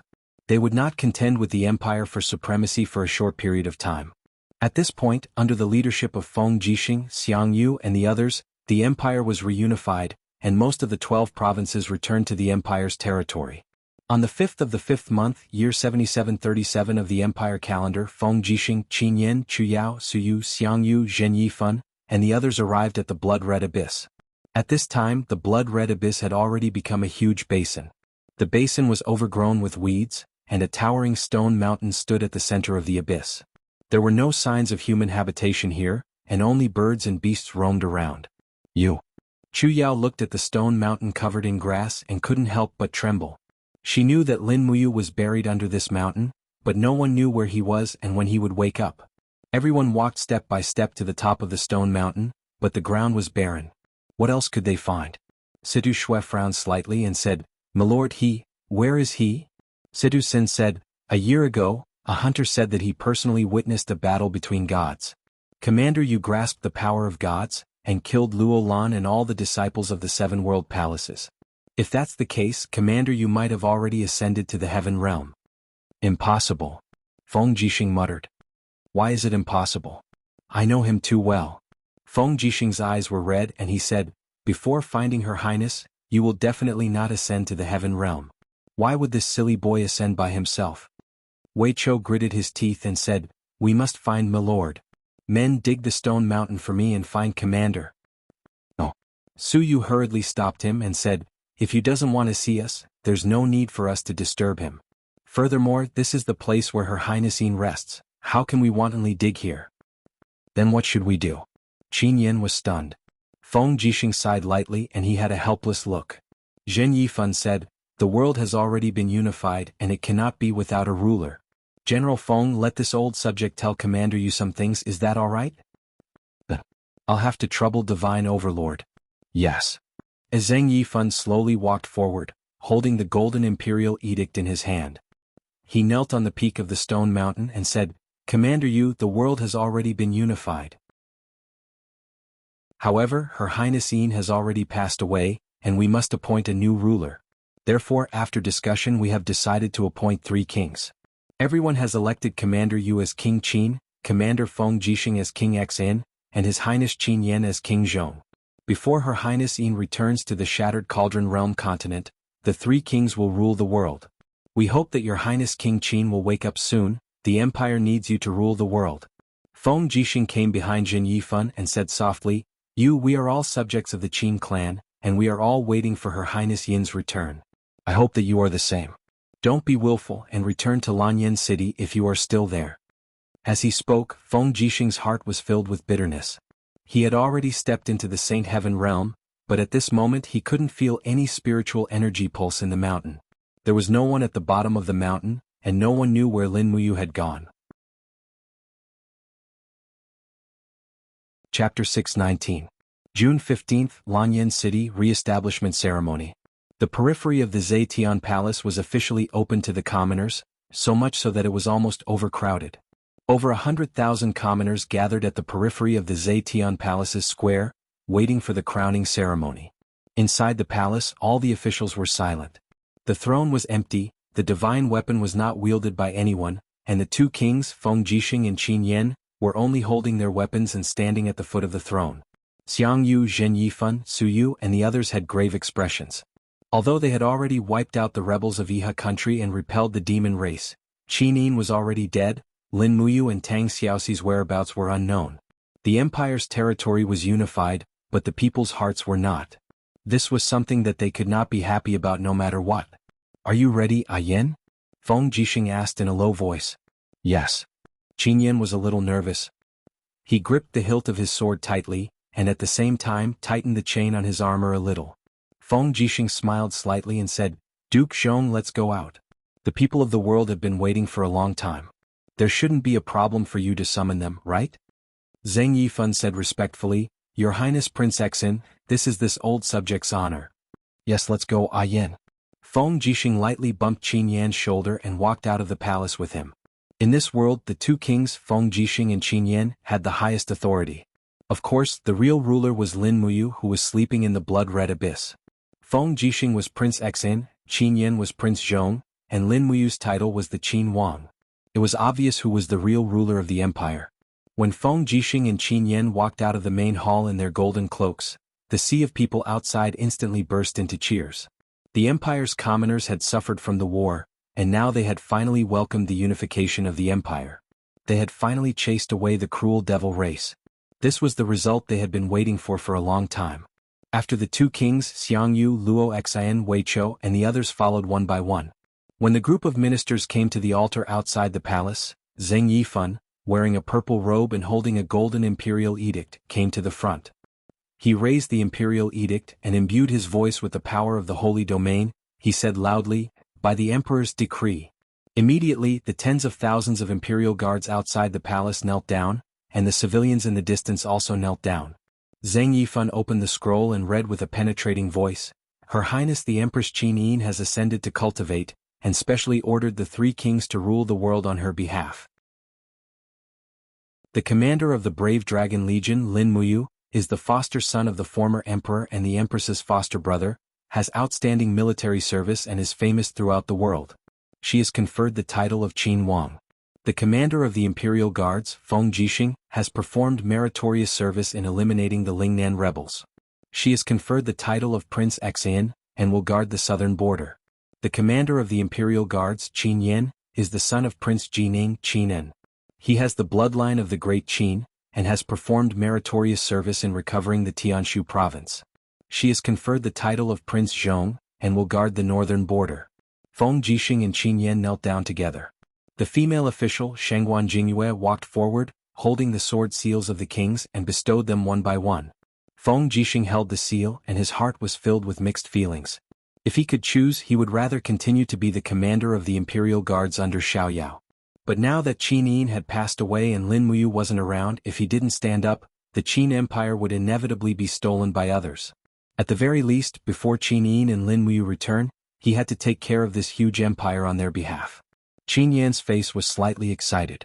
After all, a man should be able to establish meritorious service in this world. Now that his title of nobility had reached the pinnacle, if his father and elder brother were still alive, they should be proud of their current status, right?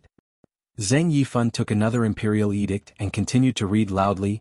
Marquis of Pingnan Xiangyu is conferred the title of Duke of Southern, guarding Mingshan Province. Luo Xin, the adopted son of Yunzhong King, is conferred the title of Duke of Northern, guarding Yunzhong Province. Wei Chou, the deputy commander of Valiant Dragon Army, is conferred the title of Duke of Wei, guarding Lingdong Province.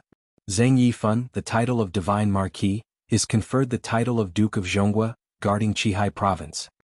Xiangyu, Luo Xin, and Wei Chou knelt down one after another, and Shangguan Jingyue once again bestowed them with new Duke sword seals. Zheng Yifan paused for a moment, then said loudly again, Su Jiantao is conferred the title of Marquis of Tsangnan, guarding Tsangnan Province. Baili Tsang is conferred the title of Marquis of Tsanghai, commanding the Empire's navy. Tang Zhen is conferred the title of Marquis of Jinshi, commanding the Jinghua army. Yao Yuan is still the title of Marquis of Jinghai, guarding Lingkong Province. Su Yu is conferred the title of Marquis of Xining, guarding Tianshu Province.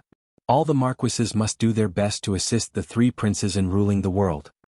The five of them knelt down one after another, accepting the conferment. 3 princes, 4 dukes and 5 marquises. From then on, the new ruling structure of the Qin Empire was forged, and it was precisely this structure that allowed the Qin Empire to be peaceful for more than 10 years. Following that, they conferred the titles of various ministers, assistant ministers and so on. The entire empire had a brand new look. At night, a banquet was set up in Zetian Hall to entertain the ministers. Zetian Hall was still the same as before, just that there was no master. After the conferment ceremony, Feng Jixing would soon return to Sunset City to train the troops and guard the southern border. Qin Yan, on the other hand, would be in charge of the military deployment of the entire Northern Ridge Province's 8 major provinces. As Duke Wei, Wei Chou was also the commander of the Longdan army camp. His task was the heaviest. He had to go to Lingdong Province, rebuild Lingdong, contend against and exterminate the demon race. As they toasted each other, everyone drank too much. The weather in June was already very hot, and a group of ministers staggered from drinking. Everyone knew that the empire no longer had an emperor and only had 3 princes. Duke Wei Chou held onto a wine cup that was half spilled and came out of the hall. He sat down under a stone pillar and looked at the bright moon in the sky, feeling tipsy. When he thought of Qin Yin's death and Tang Xiaoxi's disappearance, Lin Muyu's heart was like dead ashes, and tears rolled down uncontrollably. He didn't feel any honor or favor from being promoted to Duke Wei, only bitterness. Duke Wei is hiding here and crying by himself. How does this look? Feng Jixing's voice rang out from behind. His armor was draped with the Duke's gilded cloak, and he held onto the golden Jew in his hand. He sat down next to Wei Chou and looked toward the south, listening to the musicians playing music in the palace behind him. Feng Jixing couldn't help but feel desolate in his heart. His eyes turned red and he turned away to wipe away his tears. It was true that there was nothing to be happy about. Wei Chou smiled. Prince Xin, why have you come? It's better if you just call me General Feng. Feng Jixing raised his head and drank the top-grade snowflower wine in the golden Jew. He said, Wei Chou, although our empire now has powerful weapons like the magic crystal cannons, we still mustn't underestimate the devil race. I think you know better than anyone else how terrifying the devil race's huge flying snakes are. The Longdan army camp has entered deep into the wintering province alone. Our plan is only to defend and not take the initiative to provoke an attack. We mustn't underestimate Qianfeng. I understand. It's just that the Longdan army camp has suffered severe casualties. It'll probably be hard for us to face the devil race alone. Don't worry about that. Feng Jixing smiled and said, during this month, I'll select soldiers who have gone through hundreds of battles from the hundreds of thousands of elite soldiers in Lingnan to replenish the Longdan army camp. We'll expand the Longdan army camp to 100,000 people and become the real #1 army. Apart from that, I've discussed it with Yen and we'll give you a reserve army of 100,000 people for you to train. We'll prepare all the strategic resources that the Wintering Province needs and send them to the Wintering Province endlessly from Lingnan and Lingbei. That's great. Feng Jixing patted his shoulder and smiled. Wei Chou, you're able to become the commander-in-chief of an army of 200,000 at such a young age. You have a great future ahead of you. Make good use of this rare opportunity. However, Wei Chou felt a little sad and said, I'd rather continue to be that general under the Lord Commander. People have to grow. This is your cultivation. Feng Jixing took a long look at him and said, before you returns, you'll be his incarnation. You should understand. I know. Wei Chou took in a deep breath and asked, General Feng, as Prince Xen, you're going to head over to Lingnan soon. However, the chaos in Lingnan has just been pacified. Do you have the confidence to rule over Lingnan? Don't worry. Feng Jixing said confidently, the 300,000 elite soldiers from Seven Seas City are all in my hands. They'll be enough to guard Lingnan. Moreover, quite a number of the commanders from the Seven Seas City army have become my trusted subordinates. You don't have to worry about this. That's good. Just then, a young general walked over with a wine glass in his hand. He had 3 golden stars on his collar and was a commander. He smiled respectfully and said, Prince Xen, why have you come out? Our brothers are waiting for you to drink. I'll be right there. Feng Jixing laughed out loud and said, Wei Chou, let me introduce him to you. This young general is Qin Xiaoli, the son of Qin Chong, the commander of the Seven Seas City's Zhanghe army. Ever since Commander Qin Chong died in battle, he has taken over as the commander of the Zhanghe army. Although he's young, he's a talented general who can hold his own. When Qin Xiaoli saw Wei Chou, his eyes lit up. He cupped his fists and said respectfully, I, Qin Xiaoli, pay my respects to Duke Wei. Commander Qin, there's no need to stand on ceremony. Wei Chou returned the Empire's military salute and said, Prince Xen has such a young and capable general under you. It seems that my worries are a little unnecessary. Haha, Feng Jixing said, Commander Qin, you can go back and drink first. I'll be back after chatting a little more with Wei Chou. Yes, Prince Xen. Come quickly. Go ahead. Feng Jixing turned around, and his smiling face was replaced with a solemn expression. He said, Wei Chou, there's still something I need you to do in Lingdong province this time around. What is it? We've received a secret report saying that a farmer saw Princess Shi in the fields of Lingdong province. She's imprisoned in a huge crystal and is unconscious. What? Princess Shi? Wei Chou stood up abruptly and said, This? How is this possible? Didn't they say that Princess Shi is dead? From the looks of it, Princess Shi isn't dead. Feng Jixing muttered to himself and said, I can't sense Yu's aura in the Crimson Abyss anymore. He should have entered a state of deep sleep. There are only 2 people in this world who can awaken you. One is Her Highness Yin, but she's no longer around. The other is Princess Shi. As long as we can find Princess Shi, we'll be able to awaken you. Princess Shi is most likely with the devil race. Go and ask around. I understand. Feng Jixing nodded, and a gleam of light shot out from his eyes. He said, I also want to ask Tang Xiaoxi why she would be so ruthless to kill Her Highness Qin Yin. Chapter 620. To the north of Tongtian province, after crossing an invisible sky curtain, all living things came back to life. Demon cities towered between the mountains and valleys. Pedestrians came and went in an endless stream. There were winged hunters out hunting and human farmers with hoes on their shoulders. In the past few years, the demon race had constantly migrated from Tongtian province and Lingdong province, and humans moved to Tongtian Gorge. Now, this endless gorge had become a place where the demon race and humans lived together. Half a year ago, the Demon King issued the Holy Demon Code, drawing up a treaty between the demon race and humans. No demon race could attack humans without permission, and no human race could attack the demon race without permission. Since then the Tongtian Gorge, which was like spring all year round, had become a fertile field, flourishing day by day. Chengdu, a splendid capital city, stood between the mountains on the east side of Tongtian Gorge. A large number of high-level demon soldiers were stationed here, and there were even dozens of temporary sentry camps set up 10 miles away from Chengdu. Cavalry came and went constantly, and the earth-shaking roars of the armor demons could be heard from one side of the gorge. A cool breeze blew past, causing his cloak to flutter. Qianfeng wore a golden cloak, his hand on the sword at his waist. His starry eyes watched the demon race training in the gorge, and he couldn't help but sigh. Beside him, Lianfu said, "Marshal, why are you sighing?" Qianfeng pointed at the tens of thousands of armor demons training in the gorge. Can such strong shields and sharp blades really block the humans' magic crystal cannons? Lianfu nodded and muttered, "We have to take it step by step. Marshal, this subordinate has already sent some high-level gods who are proficient in human dialects into the territory of Lanyan City.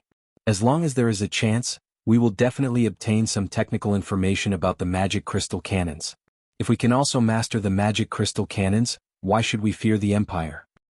The Empire is growing stronger day by day. The Iha nation has been destroyed, and the god race will be the Empire's #1 enemy. The Empire is also our only enemy on this continent." Qianfeng rubbed his temples, looking a little tired. "Is there any news of Linmuyu?" "Yes." Lianfu cupped his fists and said, "After Yaoji bewitched the witch Tang Xiaoxian by Ling City and successfully killed Qin, Linmuyu rushed to the Scarlet Abyss. When she saw the remains of Qin, she was very sad and destroyed herself in the Scarlet Abyss. Her body turned into stone, and now she has become a stone statue, sealed in the mountains. Marshal, you don't have to worry about her." Sigh. Qianfeng was at a loss. Linmuyu loved Qin very much, and I also fell in love with Qin at first sight, but I couldn't stop the Divine Emperor and the Sacred Master's plan, and could only watch as Tang Xiaoxi killed Qin. Am I not fit to talk about feelings with humans? No, Marshal, you don't have to blame yourself. You are the Marshal of the God race and bear the future of the God race. Naturally, you can't let your emotions affect your decisions. Let's go. Let's go check on the Demonis. Yes. The two warhorses galloped towards the divine capital. Not long after, they arrived at the main hall. However, Qianfeng and Lianfu didn't enter the hall. Instead, they went around the door and came to the rock behind the hall. A group of guards saluted them. The moss-covered rock slowly opened up to reveal a secret door. Qianfeng and Lianfu went straight in. After entering the secret room, a high-ranked demon held a torch and led the way. He respectfully said, "Marshal, His Majesty the Divine Emperor and the Sacred Master are also here. Oh, that's for the best." Twisting and turning until they reached the depths of the mountain, the front suddenly opened up. They saw stone statues that were several meters tall standing in the surroundings. Each of their faces were fierce and lifelike, just like a demon god descending to the world. It was said that these stone statues were the heroes of the ancient god race. At least, that was what the ancient book said. Therefore, these demon gods naturally became the totem of the god race. Surrounded by dozens of totems, there was a huge azure crystal in the center of the hall. It was 10 meters tall, and there were streams of fiery red energy surging within it. One could vaguely see a graceful girl imprisoned in the ice crystal. The fiery red energy seeped out along the ice crystal, and then was absorbed by a strange tube and sent to the other side of the mountain. Two people stood under the crystal. One was the Divine Emperor, and the other was the heavily injured Sacred Master. The Sacred Master was sitting in a chair carried by two high-ranked demon soldiers. Marshal Qianfeng has arrived. Oh. The Divine Emperor turned around and put on a gentle smile. Qianfeng, you've arrived? Greetings, Your Majesty. Qianfeng and Lianjin knelt together and stood up. Qianfeng looked at Tang Xiaoxi in the crystal and said, "Your Majesty, how's the refinement of the demon lady's power? It seems to be going well." The Divine Emperor smiled faintly, his eagle-like eyes gleaming with greed. "No, it's far from enough. Tang Xiaoxi is a demoness fated by the heavens. The demonic energy in her body is endless, and only this kind of demonic energy can continue to nourish the demonic energy in the insectoid hive, allowing it to incubate the savage beasts from the other dimension for us. Unfortunately, the degree of refinement is far from enough. We can only use less than 10% of Tang Xiaoxi's demonic energy." "Is that so?" Qianfeng raised his head and stared at Tang Xiaoxi, only to see her eyebrows tightly furrowed as if she was enduring a great deal of pain. The energy in her body was slowly being sucked out, one could well imagine the pain. However, Qian Feng had been through hundreds of battles and had already honed a heart of steel. He said calmly, as long as Tang Xiaoxi's mind is not clear, her ability to restrain the power in her body will become weaker and weaker. This powerful demonic power will definitely be used by us. Yes. The Divine Emperor nodded. Sacred Master, how's the mind manipulation art? Sage Master sat on the chair and slowly said, Your Majesty, my ability is still not enough to restrain Tang Xiaoxi. Her psyche power and heart power are too strong, and the demonic power in her body far surpasses mine. I still need some time. Very well. Mind manipulation art. Qian Feng was surprised. Sacred Master, are you trying to control Tang Xiaoxi's mind? That's right. The corners of the Sage Master's mouth curled up, revealing a rather ferocious smile as he said, Tang Xiaoxi has the 9 tails of destiny. Her tyrannical demonic energy is enough to move unhindered through the 3 realms and be unparalleled in the world. If this kind of power can be used by our god race, its effect is no less than 100 giant flying snakes and 100,000 armored demons. Qian Feng was startled. He wanted to say something but stopped himself. The Demon King smiled. Qian Feng, I know you are kind, but the future of the celestial race is in our hands. Now is not the time to be merciful. Tang Xiaoxi is a human. It would be great if we could use her. Oh, is there any news from the Empire? Yes. Qian Feng respectfully said, the humans have conferred 3 kings. Qin Wang Lin Muyu, Xan Wang Feng Jixing, and Zhong Wang Qinyan will rule the world together. However, Lin Muyu has turned into a rotten rock in the Crimson Blood Abyss. There is nothing to worry about. Now, we need to guard against the famous General Feng Jixing. In addition, Lin Muyu's subordinate Wei Chou has been conferred the title of Duke Wei. He will soon enter the Lingdong province to deal with the celestial race. We have to guard against him. Wei Chou has been following Lin Muyu for a long time. He is well versed in the art of war and has a strategic mind. This person must be eliminated. The Demon King couldn't help but smile. Sage Sovereign, did you hear that? Quickly practice your mind manipulation skill. We need Tang Xiaoxi's power. Once she is used by the celestial race, her first mission is to head to the Lingdong province and kill Duke Wei Chou in front of everyone. This will chill the morale of the empire and cause us to collapse. Yes, this subordinate will definitely practice harder. Go do what you need to do. Yes. After everyone dispersed, only the Nephilim King was left standing under the ice crystal.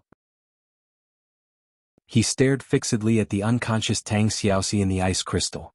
Suddenly, the Nephilim King's voice became gentle and his face was filled with a demonic smile as he said, Which Tang Xiaoxi? Hey, humans call me Nephilim King, but I call you Witch. Our fate is really predestined. My good daughter, quickly wake up and conquer the world for your father. Reclaim the Middle Earth. In Lanyan City, the brilliant starlight shone down on the city. In a small courtyard of the Imperial Guards, a beautiful young lady stared at the swaying pomegranate tree in a daze. Her eyes were filled with indescribable loneliness and helplessness. The last battle between the celestial race and the humans was a year ago, but there was no news from the Tongtian Gorge. It was as if they had forgotten about her. Your Highness Ning'er, Prince Xan Feng Jixing has come to visit, a maid said at the side. All right, General Feng, please come to the hall for a chat. Yes. Feng Jixing wasn't the only one who came. Duke Wei Chou, Situ Sen, Situ Shua, Fengshi Siyu and the others were also there. General Feng, is there news of my father?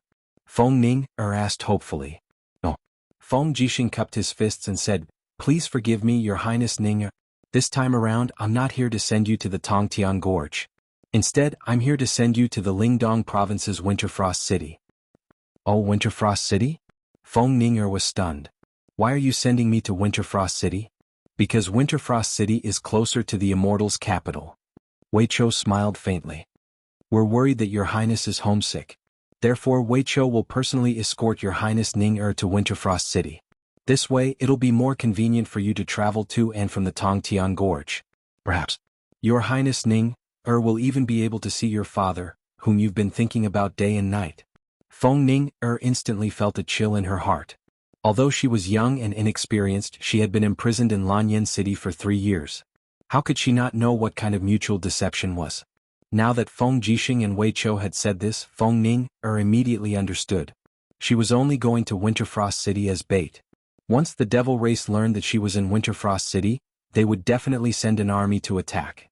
Then, the devil race would definitely be greeted by countless magic crystal cannons in the Longdan army camp. This was not a caring and considerate act, but a vicious plan to destroy the devil race. No, I'm used to life in Lanyan City. I don't want to leave anymore, Feng Ning said. That's not up to your highness. Feng Jixing slowly stood up and said, we'll set off tomorrow morning. Your highness Ning will follow Duke Wei and the army to Winterfrost City. Yes. Everyone cupped their fists and Feng Ning could only smile bitterly. Then where is Commander Yu? She suddenly asked. Chapter 621. Howl. In the Crimson Abyss, a dragon's howl came from a crack in the rocks deep within the mountain. The space was slowly torn open and Acatosaurus poked its head out. Its claws quickly scratched at the edge of the crack, widening the crack. Then it curled up its body and moved out. It was dark inside the mountain. There was not much space to begin with, and its arrival made the place even more crowded. Howl? Another soft howl sounded. Acatosaurus coiled its body and hugged a stone statue in its arms. The statue was in the posture of a fist landing on the ground. It was the same posture that Lin Muyu was in when she was in a deep sleep. Acatosaurus sensed the connection between their souls and rubbed its head intimately against the stone. However, the stone was cold and did not respond at all. As if it felt that the place was too crowded, Acatosaurus suddenly waved its claws, turning the rocks into gravel and throwing them into the space crack behind it. It wanted to create a spacious living environment for its master. Perhaps in this world only Acatosaurus thought that Lin Muyu, who had turned into stone, was still alive. Howl. After digging out a tunnel that was several meters long, Acatosaurus cried out to its master happily, but Lin Muyu still did not respond. Acatosaurus was not discouraged and continued to dig. Soon, the tunnel extended all the way up to the base of the mountain. It was nearly 100 meters long. Acatosaurus happily dug a hole, twisting its body like a loach that had finally entered the mud after many months. Pieces of gravel fell and hit the poor stone that Lin Muyu had turned into. Finally, when Acatosaurus dug out the tunnel, the night sky shone a ray of starlight on the stone that Lin Muyu had turned into. Suddenly, a stream of astral power surged out of the stone, as if responding to the stars in the sky. Howl? Acatosaurus returned to its master's side, coiled its body around its master's body, and fell into a deep sleep. Half a month later, in the northeastern region of the High Sky Province, Sunji Mountain, galloping sounds of horses' hooves could be heard, and the Prince Xn army's war flag fluttered in the wind. This was the final battle between the Empire and the Yiha country on land. Feng Jixing had personally led 200,000 elite troops here, and in the mountains were the troops left behind by the Yiha country. Qin Huan was leading several 10,000 elite troops. Qin Huan had been waiting for his father's orders all this while. It was a pity that Qin Yi had already been defeated and had fled to the sea. How could he still care about this son of his? The Sun Halberd Mountain was a mountain range that was 20 li long. The mountain paths were winding and dangerous, making it easy to defend and difficult to attack. The war flags of the Yiha Empire fluttered all over the mountain, and from the looks of it, there seemed to be 100,000 soldiers at the foot of the mountain. Feng Jixing gripped his wind cutter and urged his horse to run around the foot of the mountain. His gaze was fixed on every angle and terrain of the mountain. Behind him, Zhang Wei, Qin Shaoli, Luo Yu and the rest followed closely behind. Sir, do you understand? Zhang Wei asked. I understand. Then when do we attack the mountain? There's no hurry to attack the mountain. Feng Jixing said calmly, Qin Huan's men have been guarding this place for 1 year, and there shouldn't be much rations left. Pass down my orders to surround the Sun Halberd Mountain and cut off the water source. In less than half a month, Qin Huan will definitely lead his army down the mountain. When that time comes, we'll just have to greet them with the magic crystal cannons. Yes. On the Sun Halberd Mountain, Qin Huan was also leading a group of subordinates on a patrol. He looked at the Empire's camp from afar, and the more he looked, the colder his heart became. Qin Huan and the others knew that this time around, Feng Jixing's main forces had come personally. They weren't the motley crew that the Empire's officials had sent to suppress the bandits. The Empire had been busy attacking Long Chenlin and Ding Shi's armies and had neglected Qin Huan's remaining troops.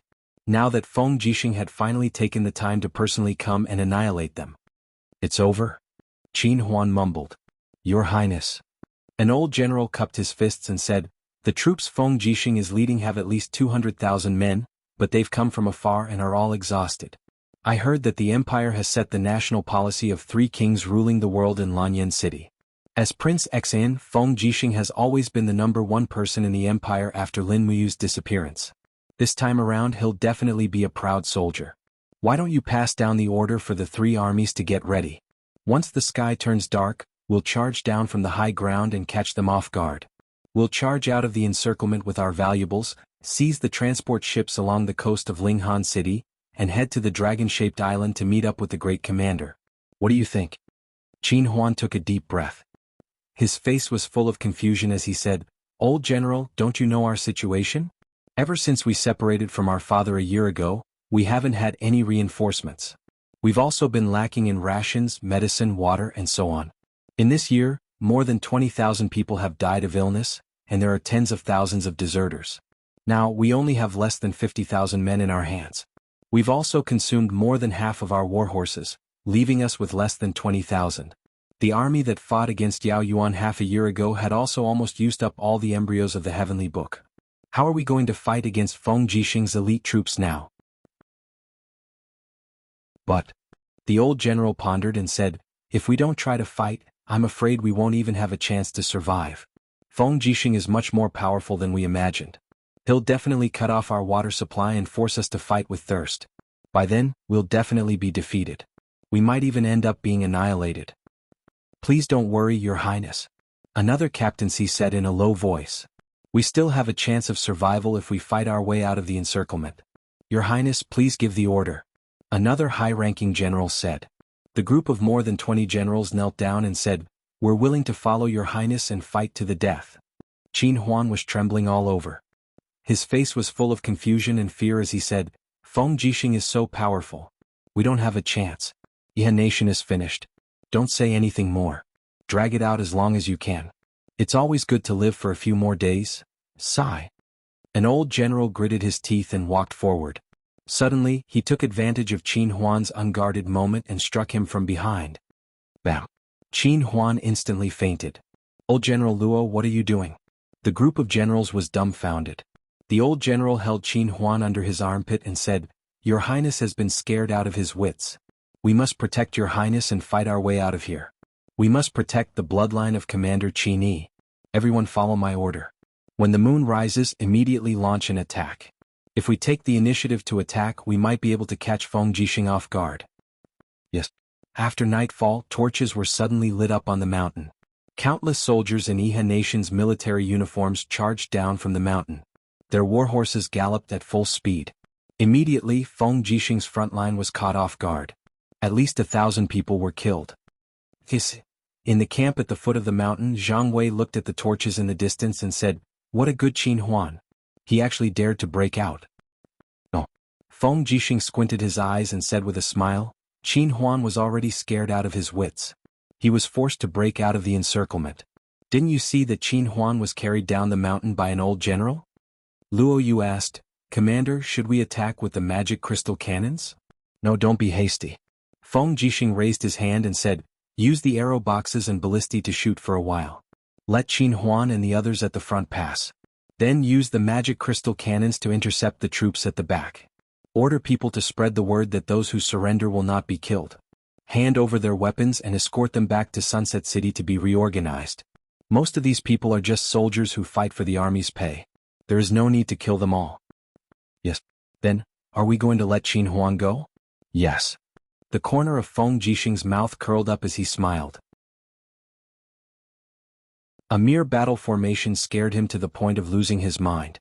"Let's return this kind of trash to Qin Yi. Once Qin Yi is dead and Qin Huan takes over, that will be the time for us to attack Dragon Island." As he spoke, a cold glint flashed past Feng Jixing's eyes. The Imperial Army had crossed the sea to attack Dragon Island but suffered a crushing defeat. This was a humiliation that was hard to wash away for Feng Jixing. He had to raise Dragon Island to appease the hatred in his heart. However, there were famous generals like Long Qianlin and Ding Shi on Dragon Island. It was truly a thorny problem. They wouldn't be able to take it down in a short period of time. The sound of the arrow boxes and ballistae springs rang out incessantly. The sharp arrows seemed to have eyes of their own, only killing the middle and low-ranking officers while letting Qin Huan and the others off. When Qin Huan's main forces arrived, the magic crystal cannons were finally activated. Many purple mushroom clouds soared up into the sky from the mountain range. The destructive prowess was extremely astonishing, and in the blink of an eye, the small mountain path had turned into a living hell. After a round of bombardment, how could the Iha country soldiers still dare to go down the mountain? All of them were dumbfounded. Just then a person rode up the mountain holding onto a wind cutter. It was Feng Jixing. His golden battle robes fluttered, and Feng Jixing raised his battle blade and bellowed, "I'm the Empire's Prince Xen Feng Jixing. You guys were originally the Empire soldiers, but you were bewitched by Qin Yi and became rebels. I'll give you a chance now. Put down your weapons and accept the Empire's army to take you in again. We'll spare your lives, but those who resist will definitely have their 9 generations annihilated." All the soldiers chose to surrender. It would be too foolish to resist now. After all, survival was the most important thing. As for moral integrity, they could just say it to others and not take it seriously. Before dawn, over 40,000 soldiers from the Iha country came down the mountain to surrender. Feng Jixing then reorganized them one by one and scattered them into the Empire's army. With that, the Iha country's influence had officially withdrawn from the stage of the continent's struggle for hegemony. At the same time, to the north of Winterfrost City, a new metal protective wall was being built. Wei Chou, Situ Sen, and the others were personally supervising the construction. The entire metal protective wall was 500 li long, spanning across the entire Lingdong province's northern territory. It was connected to the sea in the east and the Cloud Refinement mountain range in the west. Every 5 li, a magic crystal cannon would be set up to defend against the demonic race's invasion. This was the Empire's new war plan. With the metal protective wall in Lingdong province as the defensive line and the demonic race's Princess Feng Ning as the bait, they would attract the demonic race to attack and deplete their strength. In Lanyan City, Qin Yin was in charge and Su'er was in charge. It was as if the entire empire was entering a new era of prosperity. Chapter 622. Time flew by, and in the blink of an eye, for years had passed. The mountains in the Blood Abyss were continuous, weathered by wind and rain, and had long been covered with a thick layer of vegetation. Moreover, the spiritual energy in the mountains was vigorous, and many rare herbs grew. Cloud deer, badgers, and other animals traversed the mountains, making this forest a treasure land for hunters and medicine masters. However, there was a legend that said there was an immortal in the mountains. The sun and moon shone together, and he was immortal. He was proficient in spiritual spells and had many transformations. However, no one had ever seen such an immortal. It was the rainy season again. Rainwater dripped down into the forest and flowed along the green leaves into the grass, moistening the soil. On the cliff between the mountains, a figure could be faintly seen climbing up the cliff. It was a white-haired old man, carrying a small bamboo basket on his back, which contained a bunch of herbs. The old man's face was slightly red. He used the shovel to carefully poke at the roots of the herbs, afraid that he would hurt the roots and affect the medicinal properties of the herbs. About 10 meters below the cliff, a girl about 4 or 5 years old in green clothes looked up at the old man. Her big watery eyes sparkled. She cupped her hands around her mouth and said softly, "Grandpa, be careful." The old man laughed. "Mengyi, don't run around. Grandpa will come down after I pick this dragon grass." "Be careful." The girl pouted as if she was not satisfied with her grandpa taking such a risk to pick herbs. In the blink of an eye, the dragon grass was pulled out by the old man. He held the protruding part of the rock with one hand and carefully threw the dragon grass into the bamboo basket with the other. Then he walked down the cliff step by step. However, the cliff was very slippery. About 3 meters above the ground, the old man suddenly missed a step and fell. Bang! Fortunately, there was grass below, but the old man was still hurt by the rocks in the grass. He gritted his teeth and cried out in pain.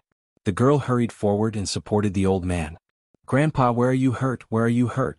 Seeing the girl's worried look, the old man endured the pain and laughed. He caressed the girl's braid and said, "Grandpa is fine. I'm just teasing you. Mengyi, let's go. This dragon grass can be sold for a good price in the medicine shops in Bailing City. Maybe 20 Jinin coins. Then I can buy a lot of candied fruits for you." "Woo," the girl nodded. Her big eyes seemed to be able to speak. She held the old man's hand and walked out of the Blood Abyss step by step. 100 Ridge City was rebuilt to the south of the ruins, 50 miles away from the Blood Red Abyss.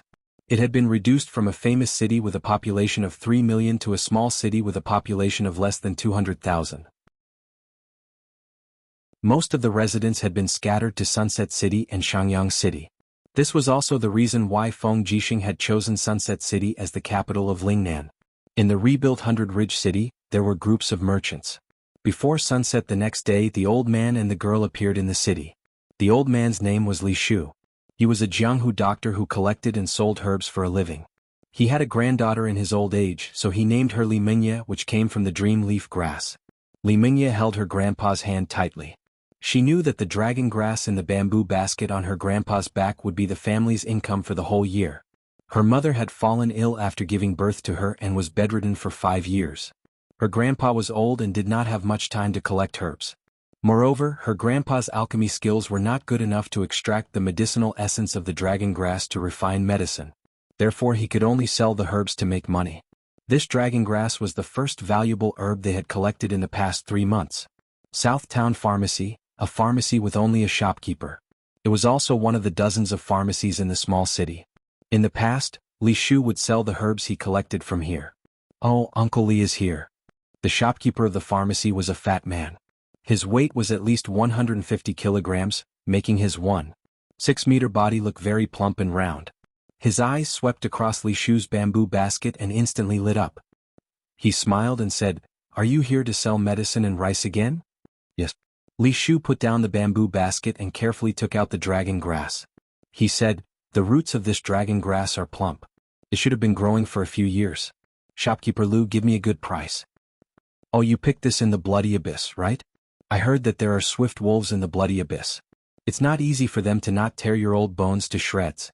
Shopkeeper Lu casually took the dragon grass and said, "The medicinal essence is indeed good. The medicinal essence is full. How about this? I'll give you 10 jinyin coins." "What? Only 10 jinyin coins?" Li Shu was stunned. He said, "Shopkeeper Lu, the dragon grass that Virtue Fortune Pharmacy bought half a month ago was 20 jinyin coins each. Moreover, those dragon grass are definitely not as full as this one. You see, I'm here to earn money to feed my family and cure my illnesses. I'm here to sell my herbs so that I don't have to pay the transaction fees. You see, I have a family of old and young, so please don't cheat me. If that's the case, I might as well sell my herbs at the trading firm." "Humph, old man, you really know how to talk." Shopkeeper Lu's eyes were filled with impatience. He said, Here are 30 jinyin coins. That should be enough for this dragon grass, right?" After counting the jinyin coins, Li Shu's eyes were instantly filled with smiles. He took out one of the jinyin coins and said, "Shopkeeper Lu, look, I want to buy a roasted chicken for my granddaughter. Can you help me convert this jinyin coin into 100 silverine coins?" "Thank you." "So troublesome." Shopkeeper Lu took out a money bag impatiently. It was heavy with 100 silverine coins. He said, "Here, take it. Hurry up and leave. Don't be an eyesore in front of my shop." "Thank you, Shopkeeper Lu." Li Shu held Li Mingye's hand and walked out of the pharmacy with a smile. He bought a bamboo leaf chicken from a stall and handed it to Li Mingye. He smiled and said, eat it. The rest of the money is for your mother's medicine." Li Mingye happily hugged the chicken and took a bite. Her smile became even more joyful. "Grandpa, it's so delicious." "Then eat more." However, the little girl tore off a delicious chicken leg and handed it to the old man. She smiled like a flower and said, "Grandpa, let's eat together." Li Shu was stunned. Grandpa is not hungry. Mingye is hungry, so Grandpa must be hungry too. If Grandpa doesn't eat, I won't eat either. The little girl blinked her big eyes and said sensibly. The old man was very touched. He took the chicken leg and ate it bite by bite. The little girl just looked at him as if she was afraid that her grandpa would lie to her and hide the chicken leg for her. After turning a corner, 3 shifty-eyed men stared at Li Shu from afar. After all, 30 jinyin coins was not a small amount. It was enough for a family of 10 to eat and drink for several years. "Second brother, do it. It's a little kid and an old man. Do it as soon as they enter the alley." One of the gangsters with a mustache said. "All right, do it." The old man who walked into the alley did not expect his misfortune to come. He suddenly suffered a heavy blow on the back of his head and the money bag on his waist was quickly snatched away. He wanted to scream but could not. Instead, it was the little girl who screamed and grabbed the leg of one of the gangsters. She shouted, "Bad guy, put down Grandpa's money. Someone come and catch the bad guy, catch the bad guy. Get out of my way." The gangster kicked Li Mingye's hand away and stepped on her neck. The little girl's face instantly turned red. "Let go of my granddaughter." Li Shu hurried forward and rammed into the gangster's waist from behind. "Die, old man." Another gangster swung a bamboo stick and hit the old man's leg heavily. "Gotcha. The sound of bones breaking could be heard.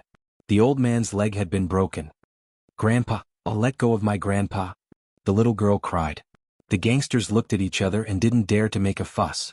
One of them pointed at Li Shou and said, "If you King dare to say anything, I'll kill you. We're from the Heaven Book League." The Heavenly Book League was an external organization of the Northern Qi Mansion in Bailing City. It was responsible for reselling the heavenly books written by the Northern Qi Mansion to mercenaries and bandits. It was the largest gang in Bailing City. When the gangsters left, the old man looked depressed. The money he had worked hard for months was gone just like that. Li Mingye hurriedly helped her grandpa up and cried, "Grandpa, are you okay?" "Grandpa is fine. Mingye, don't cry." The old man wiped the little girl's tears and looked into the distance, trembling. The Heavenly Book League was not something he could afford to offend. Even if he reported this to the government, it would be of no use. He struggled to stand up with the help of a wooden stick and said, "Mingye, let's go. Let's go home, let's go home." "Sob, sob, Grandpa." The little girl's face was full of tears. Looking at her grandpa, she felt an indescribable heartache. "Boss, how much is the bone-healing medicine?" 2 days later, a young voice came from a small town in the southwest of Bailing City. Li Mingye held a pile of silver coins in her hands and asked timidly with her eyes wide open.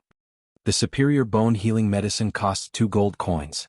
Little girl, your dozen silver coins are not even enough to fill the gaps between my teeth. Go, don't hinder our business." "Boss, my grandpa is bedridden and needs medicine. Please do me a favor." Go away, we are a pharmacy, not a charity. Go away, don't hinder our business. If you want medicine that doesn't cost money, go into the mountains to pick herbs and grind them." Li Mingye's eyes were filled with tears of grievance. She turned to look in the direction of the Crimson Abyss and suddenly seemed to have made up her mind. In the Crimson Abyss there were many mountains. In the depths of the mountains, in a pitch-black cave, starlight lingered around a stone statue. Suddenly, with a pa-cha sound, the rock where the stone statue's finger was cracked open. Starlight flowed, and a powerful finger slowly stretched out. With a pa-pa-pa sound, the rock that covered the stone statue's body cracked one after another. This young man who had slept in the rock for 4 years finally woke up. His face was covered with a beard, but his clear eyes revealed a deep sense of confusion. "Who am I? Where am I?"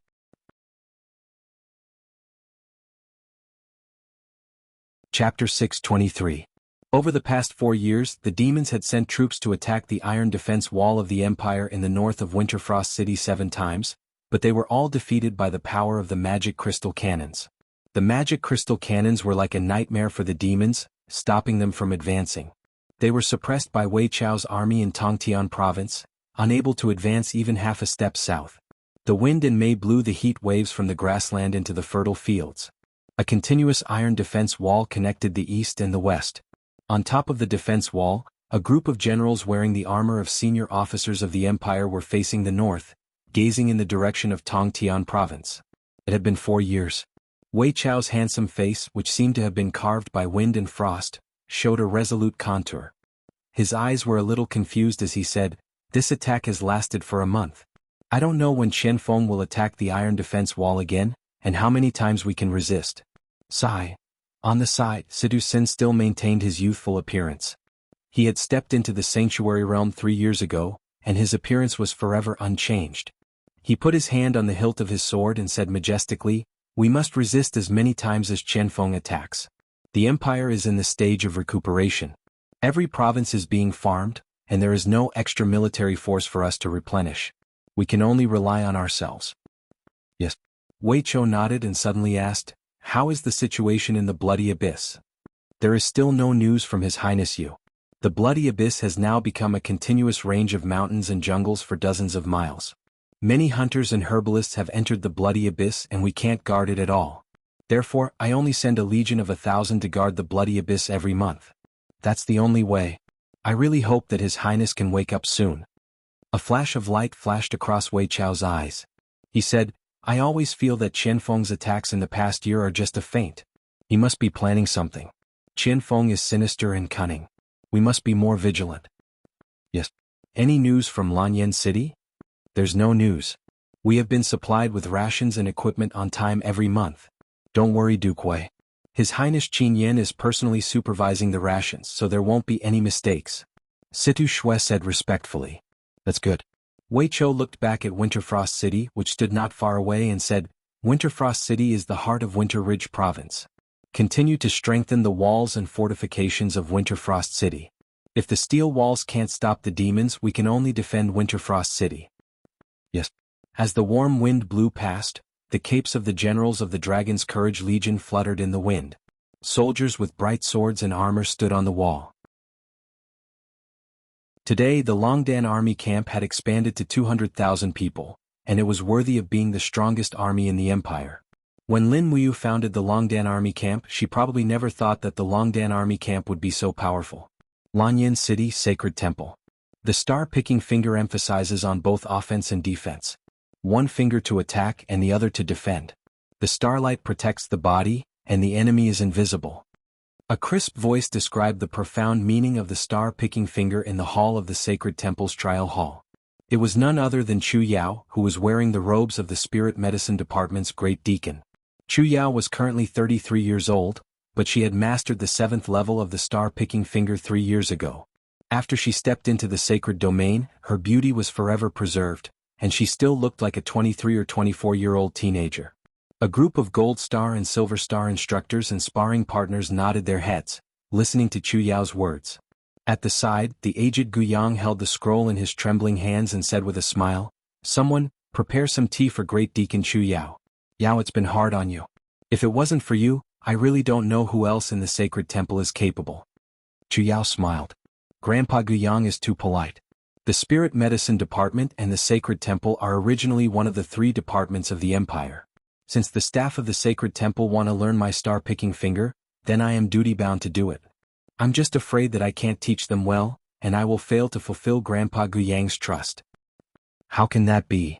Guyang sighed.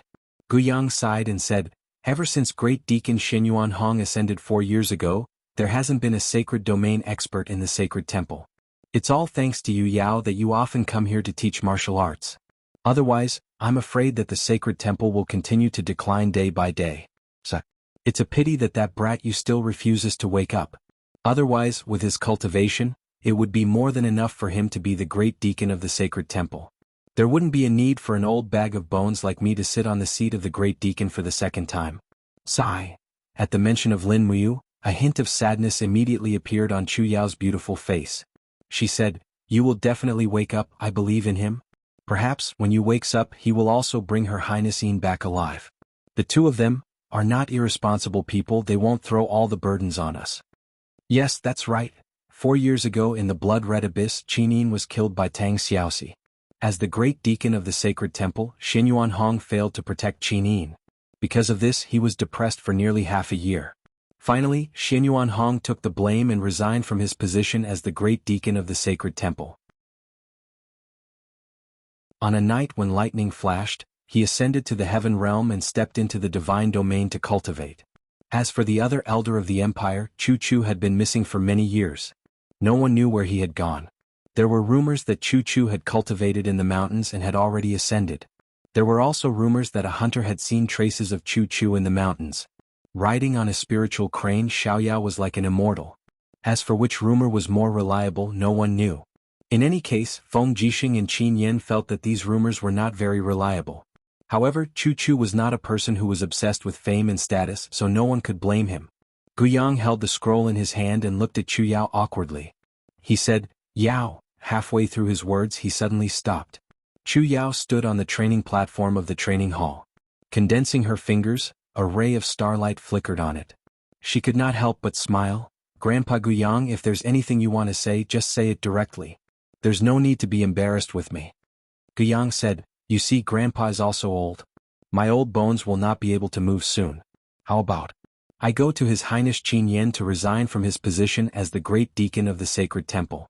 You will be the Great Deacon of both the Sacred Temple and the Spiritual Medicine Department. How about that?" Chu Yao had a helpless expression. "Absolutely not. Let's not talk about the fact that I can't split myself. There has never been such a rule since ancient times. Grandpa Guyang, how about this? If you really want me to help you in the Sacred Temple, I will also be a Sacred Temple Deacon. How about that?" "Good.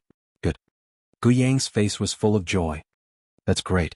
With you in the Sacred Temple, no one will dare to bully us anymore. Yao, you are the younger sister of Chu Huai, one of the 4 heroes of Lanyan.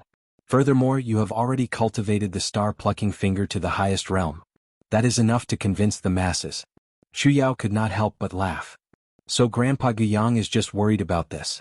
Yes. I really hope that brat you can return early.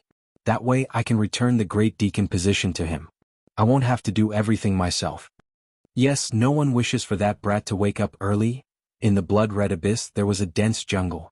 At this time it was raining heavily. Raindrops slid down from the branches and leaves of the jungle, continuously soaking into the soil that was once known as the Forbidden Land. Sha. On the peak of the mountain, a pile of withered grass and fallen leaves were pushed aside.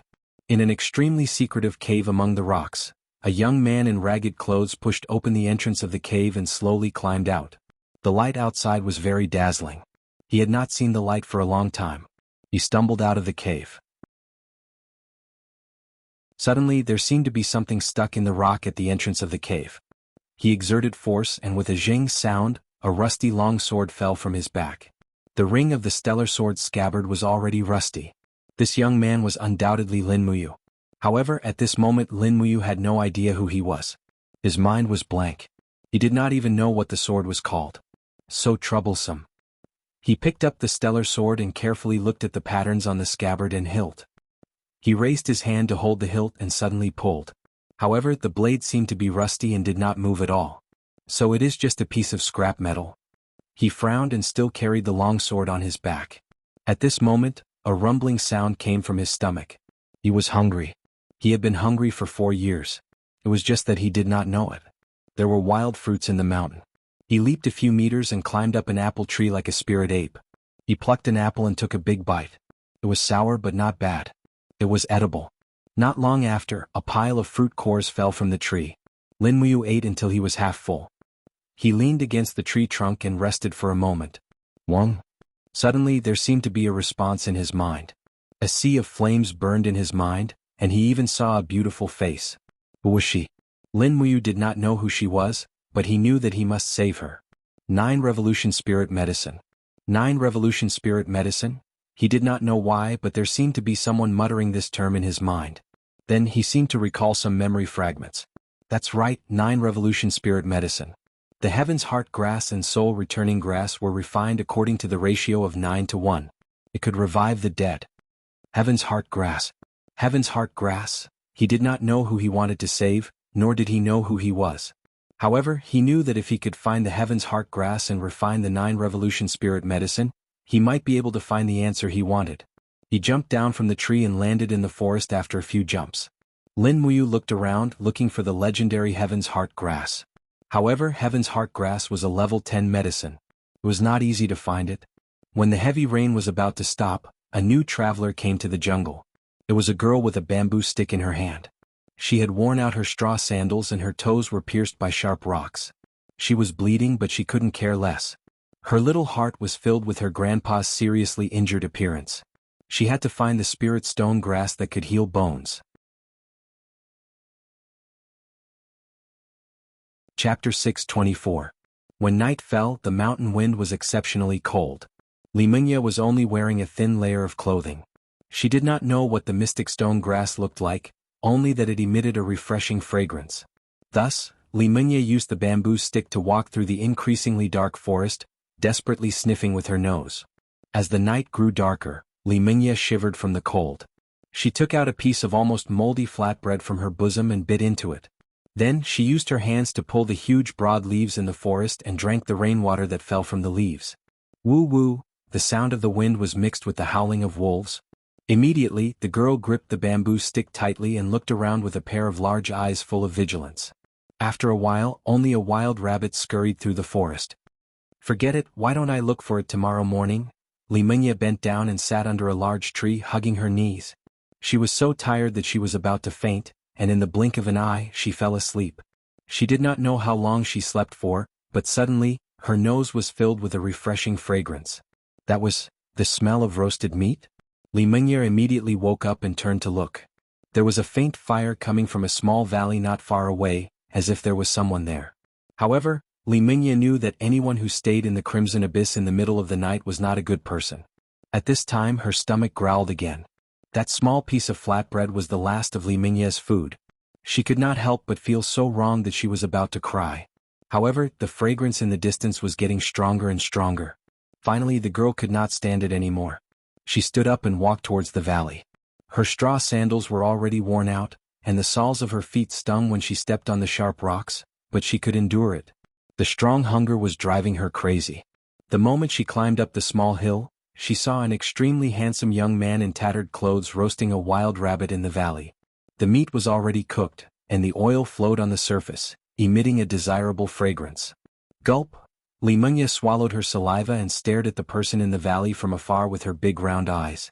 However, she did not notice that behind her, 2 pairs of red eyes were faintly discernible in the forest, slowly approaching her. Impressively, they were 2 adult swift wolves, also the frequent guests of this forest at night. Roar! Li Mingye finally woke up when the wolves roared. She recognized wolves and was scared out of her wits. After a scream, she held the bamboo pole with her tender hands and pointed it at the 2 wolves in the distance. At the same time, her body involuntarily retreated. Roar! The wolves opened their mouths wide, mucus dripping down from their teeth. It had been a long time since they had seen such a delicious meal. One of the wolves rushed over and bit down on Li Mingye. Kacha! The bamboo pole broke and the girl rolled down the hill like a ball under the impact of the swift wolf. Roar! Another swift wolf chased after her and bit Li Mingye's neck at lightning speed. Ah! The girl only had time to let out a cry of alarm, but at this moment, suddenly a figure like lightning appeared in front of her. It was the person who roasted the rabbit meat in the valley, only to see him raise his arm horizontally, a faint true energy lingering around his palm, suddenly sweeping out. Bang! Blood splattered, the wolf's head was actually smashed by him. Lin Muyu's body suddenly charged forward, her fist flying out, smashing the other wolf into pieces. Instantly, the wolf's blood splattered all over Lin Muyu's body. Lin Muyu frowned, wiping his bloodied palm on the wolf's carcass. When he turned around, he saw the girl behind him staring at him with a pair of big bright eyes. So powerful. There was a bit of excitement in Li Mingye's eyes. She said, "Who are you? Where did you come from?" "I don't know who I am." Lin Muyu sat down again, tore off a rabbit leg and ate it. She said, "I don't know where I come from, I live in this mountain." "Live in the mountain?" Li Mingye sat in front of Lin Muyu with great interest, hugging her knees and said with burning eyes, "Immortal, you are an immortal, aren't you? Grandpa said that a few years ago this jungle was called the Scarlet Abyss, a god named Lin Muyu was sleeping in the Scarlet Abyss. You are him, you are that god, that immortal, right?" Lin Muyu frowned. After entering the Forgotten Realm, he could not remember anything, let alone what a god was, so he said impatiently, "I don't know who Lin Muyu is, I am not an immortal. You should leave quickly, it is dangerous here, not suitable for you." "Immortal, immortal." Li Mingye cheered and said, "I saw an immortal. Immortal, can you summon the wind and rain, swallow clouds and spit out mist?" "No." Lin Muyu said coldly. "Then immortal, do you know how to turn stone into gold, cast beans into soldiers?" "No." Lin Muyu was already very irritated. "Immortal, immortal." Li Mingye stared at him with her big watery eyes. "Do you know about the spiritual stone grass?" "I don't know." After Lin Muyu finished speaking, he suddenly realized that in his short memory, there seemed to be traces of the spiritual stone grass, so he asked, "Why do you ask about the spiritual stone grass?" "Grandpa's leg was broken by a bad person. I want the spiritual stone grass as medicine to treat Grandpa." "Tisk, how old are you and you still want to treat people?" Lin Muyu smiled disdainfully. Li Mingye did not speak anymore. Her big watery eyes stared at the rabbit meat in Lin Muyu's hand, and she only swallowed her saliva. Lin Muyu looked up and felt a little annoyed. She tore off another rabbit's hind leg and placed it in front of the girl, saying, "Eat this. After you're done, spend the night in the cave over there. Leave at daybreak tomorrow. This is not a place you should be in." "Thank you, immortal." Li Mingye took the rabbit leg and thanked him happily, then began to reject it, and in the blink of an eye, she finished it. Lin Muyu secretly complained, how could this child eat so much, so he tore off another big piece of rabbit meat and handed it to her, saying, "Here, this is for you too." Li Mingye's face was full of joy. "Thank you, you really are an immortal. Grandpa said that the gods in the empire are good people who pity the state of the universe, they save the suffering and enlighten the lost." "Really? Tiske?" Lin Muyu sneered, although she did not know why she sneered. Late at night, Lin Muyu found some hay to spread in the cave so that Li Mingye could sleep well, while he leaned against the stone wall, searching for the power in his body, but it seemed that all the power in his body was sealed. He could feel the waves of divine power in his high, but he could not summon a single strand of divine power, as if the power had been forgotten, and he could only use a little true chi. Sigh. He sighed, looked at the starry sky and muttered to himself, "Who am I? Why am I here? Who am I? Immortal." Beside him, Li Mingye turned over in her sleep, hugged Lin Muyu's wrist and said with a sweet smile, "I saw an immortal, I saw an immortal, immortal?" Lin Muyu could not help but smile lightly. "I am an immortal? What a joke. What a fool." The next day at dawn, Lin Muyu roasted another wild rabbit, and after sharing it with the girl said, "Okay, let's go our separate ways. You go find your spirit stone grass, I go find mine. Immortal, what are you looking for?" The girl asked with wide eyes. "None of your business." Lin Muyu had even forgotten who she was, so naturally she felt very annoyed and said, "Don't bother me anymore." Li Mingye looked wrong, said, I just want to help you." "Help me?" Lin Muyu sneered, "Didn't you say that I am an immortal? Immortals are omnipotent, why would I need your help?" Yes, immortals are omnipotent." Li Mingye clapped her hands and laughed. "Then immortal, can you tell me where the spirit stone grass is?" "I don't know." Lin Muyu was about to break down and pointed to the front. "You go east, I go west, and we won't disturb each other." "But immortal, you are pointing to the south." "Me?" Lin Muyu's state of mind was undoubtedly broken at this moment, and with a leap, his feet flew over the small hill like the wind, and in the blink of an eye, he was already a few miles away, shaking off the little girl behind him. "Omnipotent immortal?" He laughed coldly. "If I am omnipotent, I will know who I am." "Immortal. Immortal." Li Mingye's voice echoed in the forest for a while, and she finally gave up looking for the immortal, and found the broken bamboo pole. Although it was already broken, it was her only weapon. Grandpa said that there were many snakes in the mountains and she still needed to rely on the bamboo pole to fight them. The girl's straw sandals were completely worn out, so she simply took them off and climbed the mountain rocks barefoot. Spirit stone grass was said to be a type of herb that grew in the cracks of the rocks, and it absorbed the essence of heaven and earth to grow.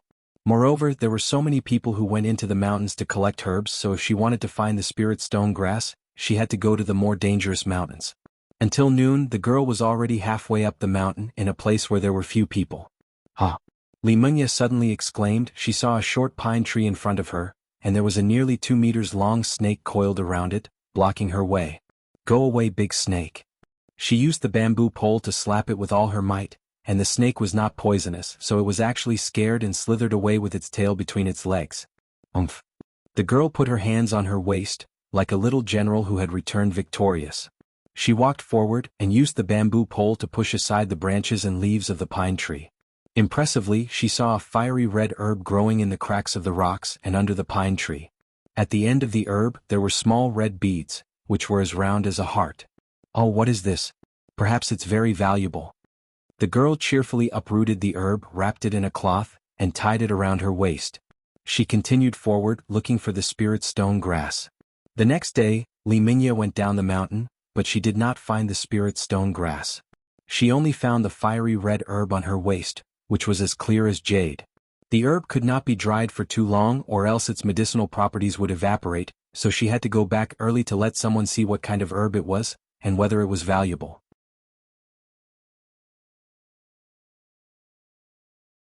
Chapter 625. Around noon, the sun hung high in the sky above the blood abyss. Amidst the mountains, a group of people was moving slowly. Some of them were wearing armor, while others were wearing embroidered robes. However, each of them was riding a fine horse. The empire had been at war for close to 10 years, and horses had long become a rarity. Moreover, these very fine horses were even rarer. This group of people was clearly either rich or noble. There were more than 20 of them, and they were meandering through the mountains. In the crowd, a warrior with a sword hanging from his waist was stroking his beard. His eyes were gleaming, and it was clear that his cultivation was not low. This person was called Northern Qi Hong, and he was one of the retainers of the Northern Qi Prefecture in Bailing City. He was at the first level of the Heaven Realm, and the heavenly book at his waist was enough to prove his identity. Next to Northern Qi Hong was an old man around 70 years old. Although he was old, his face was full of vigor. He must have taken good care of himself. Huang Yuan, the #1 alchemist in Lingnan province, had the title of King of Medicine. It was said that not long ago he had refined a 9th-level medicine. This time, the Northern Qi Prefecture had sent a group of people to protect him in the Blood Abyss in order to find rare herbs. Sir King of Medicine. Hong of Northern Qi smiled respectfully. If we can find the longevity grass and refine the longevity medicine for mastering of Northern Qi, that will be a great accomplishment. Perhaps the old man will be so happy that he will immediately bestow upon you the position of governor of a province. Huang Yuan couldn't help but laugh. Whether or not we can find it will depend on luck. But Northern Qi's master Ying is blessed by the heavens. I believe he will definitely find the longevity grass to extend his life. Northern Qi Hong nodded. Yes, if that is the case, the master will not need to use the heavenly book of life to extend his life. That goes against the heavens. Yes. The Northern Qi government had forced Tang Lan to her death at the old site of Bailing City, but this matter had always been hidden from the world. Most of the commoners who had witnessed the calamity had already died under Tang Xiaoxi's bloody claws. After the empire was rebuilt, the Northern Qi government immediately chose to pledge loyalty to Feng Jixing. Feng Jixing also needed someone to hold down the fort in Lingnan province, so he gave the head of the Northern Qi government, Northern Qi Ying, the title of chief administrator of Lingnan province, and ordered him to rebuild Bailing City. If it were not for the Northern Qi government, Bailing City would probably not have reached its current scale. It would have long been a dead city. However, Feng Jixing allowed the Northern Qi Prefecture to govern Bailing City, which made the Northern Qi Prefecture even more reckless and frivolous. The Northern Qi Prefecture established the Heavenly Book League, privately bought and sold Heavenly Book weapon embryos, and deceived their superiors and subordinates. Only the heavens knew how many heartless things they had done. It was not that Feng Jixing was unaware of this, but he was busy dealing with chaos everywhere and could not find the time to deal with the Northern Qi Prefecture. The mountain path was rugged. As they walked, they suddenly saw a girl limping down the mountain path. Her feet were a bloody mess, but her little face was full of stubbornness. She continued to walk down the mountain step by step. She held half a bamboo pole in her hand, and there were tears on her face. She must have fallen and cried in pain. There is a girl in the mountain? Northern Qi Hong looked from afar and couldn't help but frown. Huang Yuan's gaze turned cold. He narrowed his eyes at the cloth bag hanging from the girl's waist and said, Sir Northern Qi, I think I have seen the herb hanging from the girl's waist in the pharmacopoeia. Oh, what rare herb is it? It is Heavenly Heart Grass, a level 10 herb. What? Northern Qi Hong was stunned. How is this possible? How could a mere girl have Heavenly Heart Grass? Who knows? There are remnants of Qin Yin's divine power in the Crimson Abyss. Perhaps it was this divine power that gave birth to many rare herbs. Otherwise, why do you think so many people would flock to the Crimson Abyss? What do we do? Do we take the Heavenly Heart Grass or not? Northern Qi Hong asked coldly. Huang Yuan's face was full of greed. Heavenly Heart Grass is the most precious treasure in the world. If we don't take it, someone else will. This girl is just a country girl and doesn't deserve it. Sir Northern Qi, Heavenly Heart Grass grows in the Bloody Abyss, and the Bloody Abyss is within the borders of Bailing City. All of Bailing City belongs to the Northern Qi Prefecture. Naturally, this Heavenly Heart Grass belongs to the Northern Qi Prefecture. We are just taking back what belongs to us. Haha, very well. Northern Qi Hong immediately urged his horse forward. He pointed from afar and said, Hey girl, stop right there. Li Mingye had already begun to take the grass from the thorny area, but she still couldn't escape the eyes of these people. She stood where she was in a daze. She could see that Northern Qi Hong was an official. The 2 stars on his collar were not fake.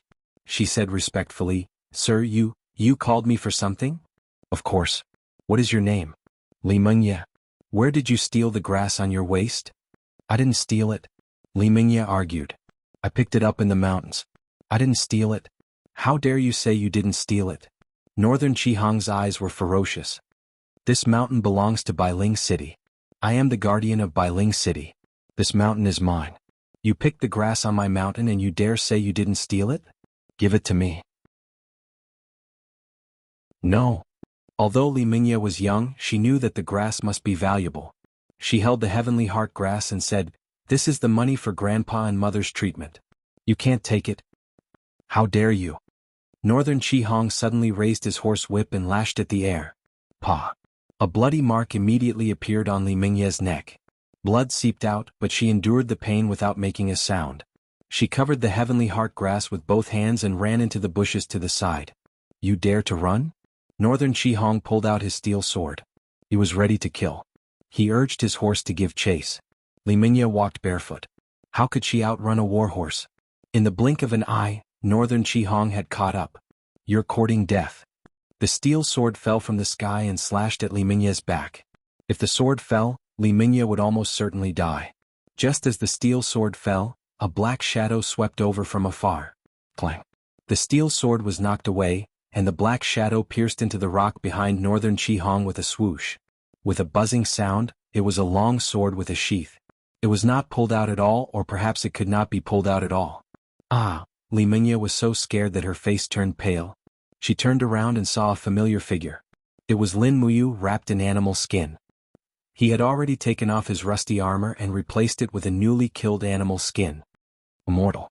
Immortal, save me. The girl cried for help. Immortal? Northern Chi-Hong could not help but laugh. What kind of immortal are you? You're just a poor hunter. He spurred his horse forward with a shocking momentum. Lin Muyu faced him head-on, gathering the Jinchi in her arms. Just as Northern Chi-Hong's sword was about to land, Lin Muyu spun around to avoid the attack. She swung her arms and landed a heavy blow on Northern Chi-Hong's back. Bang! Northern Chi-Hong groaned. He was in pain but not injured. Lin Muyu's Jinchi was at most at the third tier of the Earth state. It would be difficult for her to hurt a Heavenly Realm warrior like Northern Chi-Hong. But Lin Muyu took advantage of the situation and flew past. She grabbed the stellar sword with one hand and pulled it out of the rock with the scabbard. She leaped and hit Northern Chi-Hong's shoulder heavily before he could turn around. Boom! The astral power burst forth. Lin Muyu's supreme divine power had been forgotten, but the sharpness of the astral tactics was still there. The power of the blade through the scabbard was still too much for Northern Chi-Hong to handle, and he spat out a mouthful of blood. Who are you? Northern Chi-Hong retreated on his horse and roared, Do you know who I am? How dare you hit me? Lin Muyu ignored him. She just looked at Li Mingye and asked, What's wrong? Li Mingye said pitifully, They wanted to steal my herb. Here. Lin Muyu shivered. That herb was very familiar. It was the legendary Heavenly Heart herb. No wonder this person wanted to kill Li Mingye. It was the precious Heavenly Heart herb. Immortal, do you know what herb this is? It's Heavenly Heart herb, Lin Muyu said lightly. It's an herb that can bring the dead back to life. It's also the herb I'm looking for. Li Mingye smiled. Immortal, are you looking for the Heavenly Heart herb to save someone? Yes. Save who? A very important friend. Who is she? I don't know. Lin Muyu fell into confusion again. Then this Heavenly Heart herb is for you. Li Mingye's little face was full of smiles. She was so innocent that she could not imagine the value of the Heavenly Heart herb. It was enough to feed her family for 10,000 years. Are you done talking? Northern Chi-Hong's face was full of anger. If you are, shouldn't I make my move? At this time, a dozen Northern Chi Mansion guards appeared behind Northern Chi-Hong.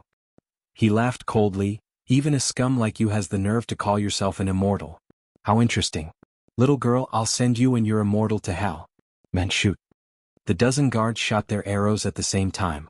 Lin Muyu hurriedly protected Li Mingye behind her. Her stellar sword danced with its scabbard to block the arrows. She shouted, Run? Are you waiting to be shot into porcupines? Li Mingye's face was full of panic.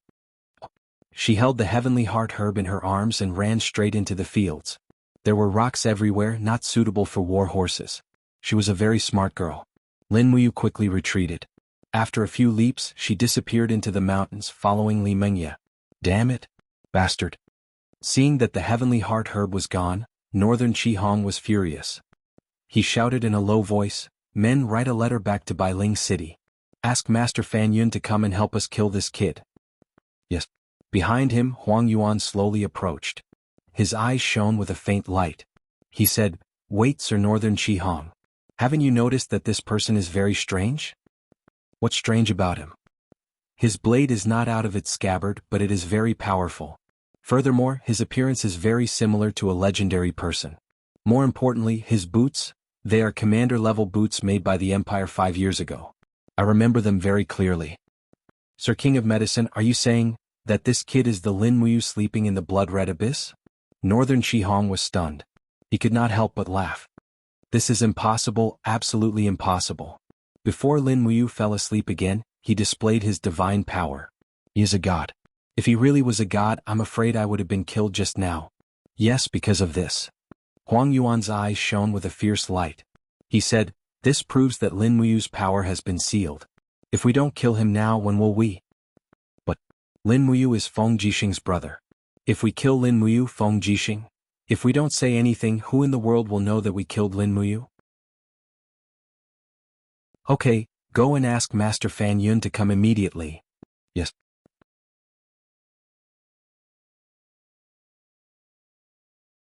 Chapter 626.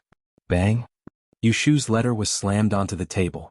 In the master's manor of New Bailing City, the northern Chi Eagle's face was full of anger. His eyes were full of murderous intent as he said, I have waited for so many years. Lin Muyu, you have finally appeared. Beside him, the eldest northern Chi Yun said, Father, since Lin Muyu has reappeared, then, and he has lost his power, why don't we take advantage of this rare opportunity to get rid of him? The northern Chi Eagle said lightly, if it was not for Lin Muyu's interference, your brother northern Chi Huan would not have died so tragically in the White Leaves Forest. This enmity is irreconcilable and must be avenged. Venerable Fan Yun, this trip will depend on you. A martial artist who was about 40 years old with an arrogant face stood up and cupped his fists. If it is really like what is written in Yu Yu's letter that Lin Muyu only has less than half of his cultivation left, this subordinate promises to bring back his head for Governor Darren. For years ago Lin Muyu turned into a god in the blood-red abyss and killed my master and dozens of my brothers. This blood feud will be avenged here.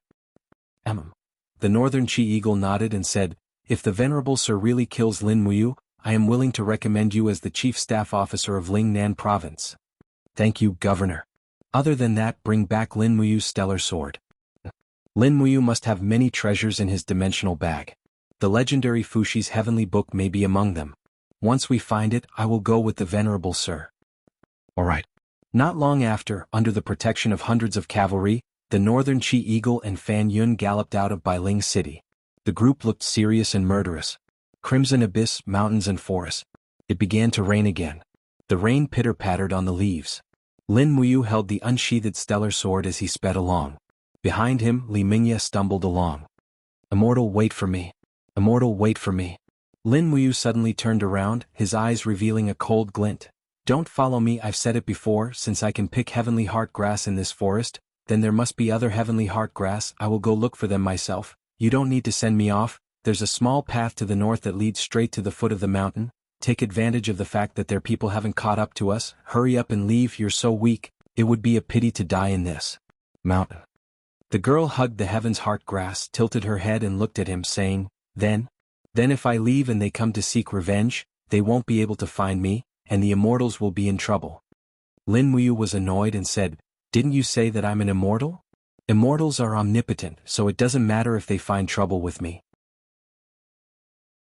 But. The girl furrowed her brows and said, But the immortal doesn't seem to be able to defeat those people just now. Otherwise, the immortal would have already defeated the bad guy. Lin Muyu wanted to say something but stopped, his heart full of regret. He could feel the vast divine power in his body, but this power didn't seem to belong to him, he couldn't use it, as if it was something he had forgotten. Clenching his fists, he gritted his teeth and stared at the little girl. Anyway, hurry up and leave, isn't your grandfather still waiting for you to treat him? Go, it's too dangerous here, not to mention those powerful people, even the wolves in the mountains can eat you. Look at you, skinny as a match, how much strength can your fists have? Hurry up and leave, don't drag me down anymore. But The girl's eyes were already brimming with tears, she said, But grandfather said that immortals are omnipotent. They are all good people who save the common people and help the weak. Immortals can't just abandon me like this. Whoosh. Lin Muyu suddenly jumped in front of the girl, looking at her fiercely, his face full of annoyance. Power enshrouded his fists, stirring up the fallen leaves, but he still couldn't summon too much power, he said angrily, You see, this is all I can do, I can't beat them, I can't protect you, hurry up and leave, don't drag me down. But you are an immortal living in the mountains. The girl looked at him with great grievance. Sigh. Lin Muyu gritted his teeth. Don't follow me anymore, I'll go find the heavenly heart grass myself to refine medicine to save people. Don't die in the mountains, this knife is for you to protect yourself, take the knife and leave. He raised his hand and pulled out a small demonic noise knife from his waist. At this time Lin Muyu naturally didn't know that the demonic noise knife was a treasure. He directly threw the sharp knife into the rocks, piercing a few centimeters in. Li Mingya's pair of beautiful eyes were full of joy. It's a treasure bestowed by the immortal. She used all her strength to pull out the knife, smiling as she said, "Immortal, do you know how to refine medicine? Immortal, teach me how to refine medicine, okay?"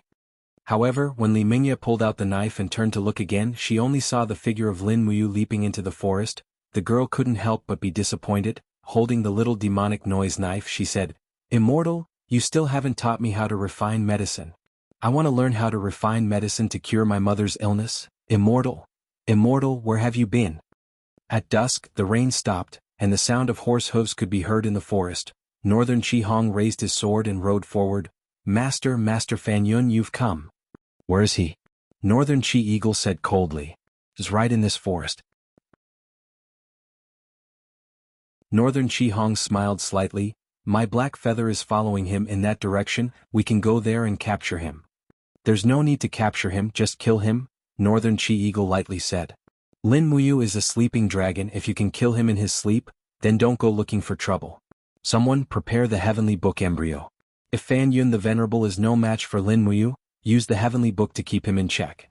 First use the Wind Element lower level Heavenly Book, then use the Earth Element middle level Heavenly Book and kill him in one move." "Yes, sir." A group of guards all pulled out their sharp blades, and a faint divine light floated on all of their blades. A number of them were of the Heavenly Book grade. In the blink of an eye, 4 years had passed. There were many people in the land who could write heavenly books, and there were even more who could write earthly books. Earthly books were no longer rare. Presently, it was the world of heavenly books, and as the foremost heavenly book family in Lingnan, the Northern Qi Prefecture did not lack for heavenly book embryos. In order to kill Lin Muyu, Northern Qi Eagle took out almost all of his wealth, using all 5 heavenly book grade embryos he had written in 4 years. In the mountain forest, an agile figure climbed back and forth between the mountain rocks. It was Lin Muyu who carried the stellar sword on her back. A faint Xinqi light lingered around her battle boots. Each leap left a shallow footprint on the mountain rocks. Unfortunately, although the spiritual energy in the mountain was abundant and medicinal herbs grew everywhere, she still did not see the heavenly heart grass.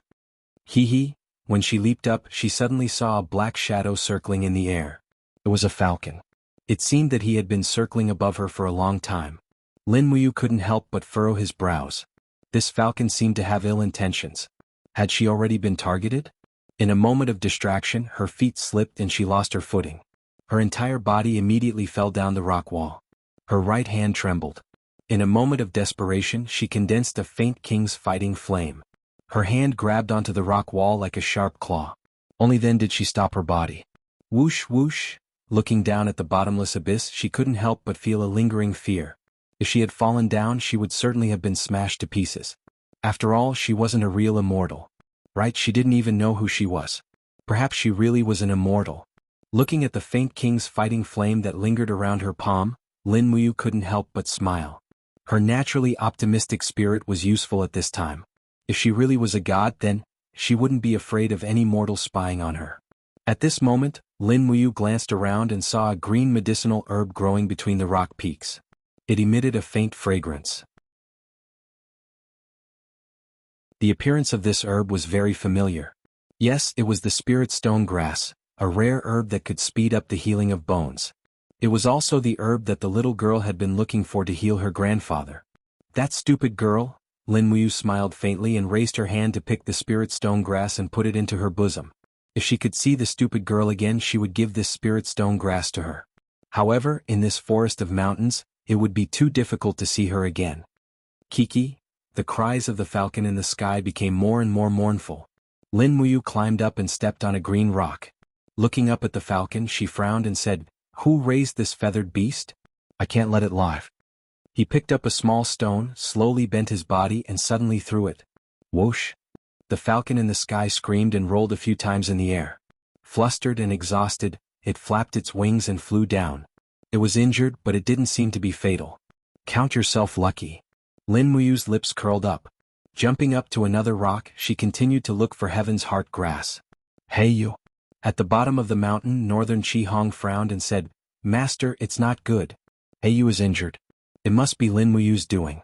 She has already discovered Heiyu's existence." "Where is Lin Muyu?" On the east side of the mountain. Good. Full speed ahead. Yes. After nightfall, Lin Muyu's search for Heaven's Heart grass was fruitless, so he could only go down the mountain. Along the way he used a stone to kill 2 wild rabbits and used them as food. He began to gradually familiarize himself with this body and felt the power in his body. However, he couldn't recall all of his abilities in such a short amount of time. After going down the mountain, he picked up a pile of firewood and used the king's fighting flame to light a fire. After skinning the wild rabbits and removing their innards, he placed them on the fire to roast. Then he gripped the stellar sword and slowly used force to pull it out. However, the blade was completely sewn and could not be pulled out. It can't really just be a piece of scrap metal, can it? He said angrily.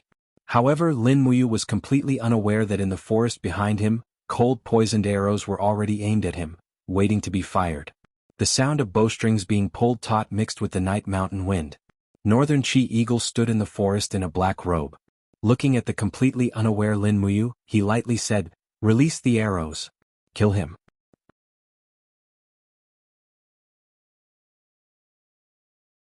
Chapter 627. Swoosh swoosh swoosh. The arrows rained down on Lin Muyu, catching her completely off guard. Her battle chi converged behind her, forming a suit of battle armor that deflected the arrows one by one. Clanging sounds rang out in the air. Oh no, he has battle armor. Northern Chi Eagle's intestines were green with regret. If he had known earlier, he would have ordered his attendants to use white drill arrows. Draw your swords, go. A group of guards threw away their bows and arrows, pulled out their swords and charged forward. These were all attendants skilled in close combat, and they were also the strongest guards that Northern Chi Eagle had raised for many years. Lin Muyu stood up. Holding the stellar sword that could not be unsheathed, she looked coldly at the crowd and said, "Just who are you people? Why do you keep finding trouble with me?" A guard laughed sinisterly. "We are people who want your worthless life." Sword light flew. There were a few Heaven Realm warriors in this group.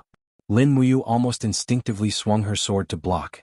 After the scabbard knocked away a guard's long sword, her body spun, and the hilt of the sword, which contained great power, slammed heavily into the guard's chest. Her battle boots flew out and sent the first Heaven Realm guard flying. It was clear that Lin Muyu's strength was recovering. Northern Chi Hong's heart chilled. 3 to 5 Heaven Realm warriors attacked together, but they couldn't do anything to Lin Muyu. He quickly turned to Northern Chi Eagle and said, "Master, Lin Muyu's strength is constantly recovering. I believe it won't be long before he recovers. Fan Yun, please attack immediately and kill Lin Muyu before his strength recovers." Okay, that's what I was thinking. Fan Yun's gaze turned cold. He had already stepped out of the forest, and the pressure of his domain spread out in the surroundings. Immediately the guards who were fighting retreated. Rustle, rustle, rustle. The pressure of his domain made the gravel on the ground tremble. Fan Yun walked toward Lin Muyu with his hands behind his back like an expert. There was a faint smile on his lips. "Lin Muyu, do you still recognize me?" "Lin Muyu? Who did you say is Lin Muyu? And who are you? Do you know me?" Lin Muyu felt as if she had grabbed onto a life-saving straw. Someone actually knew who she was. "Aha, of course I know you. You massacred my sect. I haven't settled this debt with you yet." Fan Yun's domain pressure became stronger and stronger. Finally, with a bang, the animal skin robe in front of Lin Muyu's chest exploded. This kind of animal skin could no longer withstand the pressure of Fan Yun's concentrated force field. Immediately after, the stones around Lin Muyu also exploded. Lin Muyu naturally didn't feel good either. His body felt like it was about to be crushed. Although he wanted to resist, he didn't know how to do so. He had already forgotten how to condense pressure to resist a strong enemy's force field. After spitting out a mouthful of blood, Lin Muyu suddenly knelt down on one knee. However, she silently pulled out a small demonic noise blade from her waist and pressed it firmly into the grass. "Ha!" Fan Yun stepped forward, his face full of arrogance. He raised his right foot and stepped on the back of Lin Muyu's head. His laughter became even more arrogant. "Ah! God, this is a god. Is this the god Lin Muyu revered by the Empire as a god? Ah, you are so weak. I only need to use a little bit of strength to crush you into mincemeat. Poor thing." But at this moment, Lin Muyu suddenly raised her hand and struck. The demonic noise blade slashed across Fan Yun's leg. Blood flowed. Fan Yun was caught off guard. His leg twitched in pain. Lin Muyu didn't say anything. Her left fist trembled. The king's fighting flame raged. She suddenly punched Fan Yun's chest and shouted, Get out of my way. Bang. Under the heavy blow, Fan Yun flew back like a cannonball. He only stopped after smashing through a few large trees. Northern Chi Eagle, Northern Chi Ju, and the others were dumbfounded. Heavenly Book, use the Heavenly Book. Northern Chi Eagle roared, Heavenly Book of the Law of Wind. Yes, Father. Northern Chi Ju raised his long sword. Divine runes appeared on the blade. In the sky, a divine power pierced through the clouds and descended. Immediately, the surrounding air seemed to condense. In the next moment, a storm raged around them. The wind blades were like knives, scraping against Lin Muyu's body. Wah! Lin Muyu let out a muffled groan.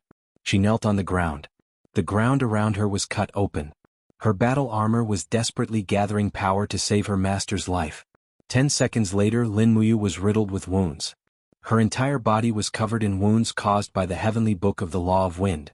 The small valley she was in was a complete mess. The grass had been plucked clean, and the ground looked like it had been cut by a knife. Heavenly Book of the Law of Fire. Northern Chi Eagle shouted. One of the guards raised his arm.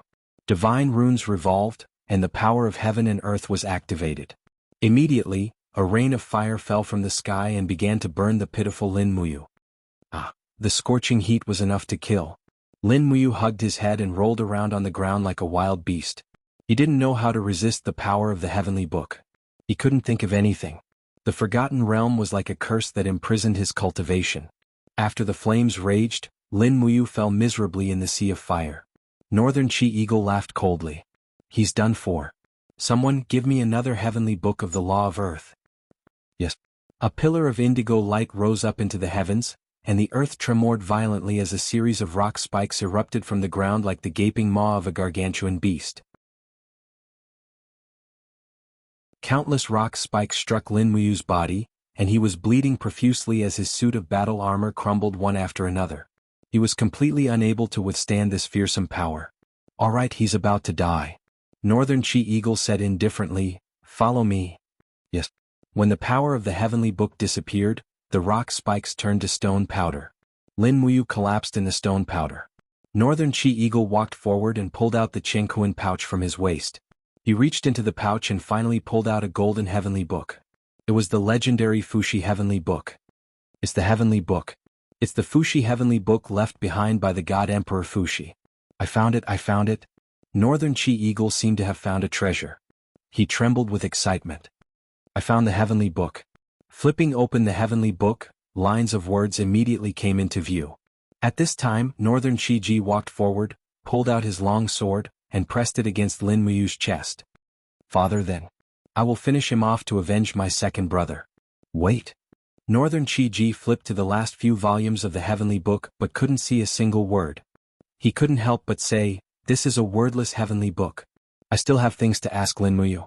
Tie him up and break his sea of energy. Yes. Northern Chi Ji smiled slightly. The blade of his sword swept across and pierced through Lin Muyu's sea of energy. Immediately Jinqi flowed out. Following that, he used the tough Nihility Ox tendon to bind him tightly. The Nihility Ox tendon was resistant to water and fire. It was a good material for bowstrings, but it was also excellent for binding people. The more one struggled, the tighter it became. It was impossible to break free. At night, everyone set up camp in the cave. They threw Lin Muyu into the innermost part of the cave.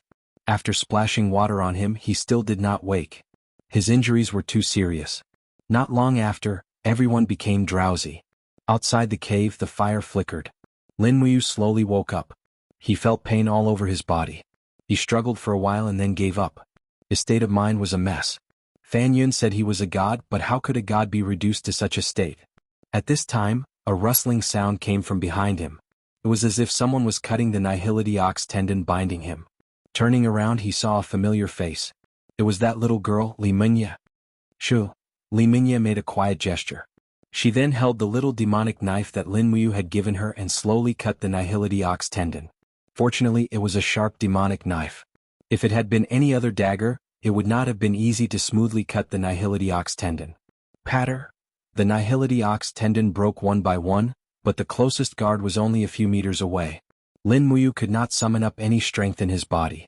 The remaining Jinqi in his sea of energy had all been drained. Li Mingye stretched out her hand and pointed behind her. In a small voice she said, There is a cave in this cave. We'll crawl out from here. Be quiet, immortal. At this time when Lin Muyu heard immortal, he immediately felt it was particularly ironic. If he really was someone, why would he need a girl who had no strength to truss a chicken to save him? Li Mingye acted as Lin Muyu's walking stick. Supporting him, she slowly slid into the cave.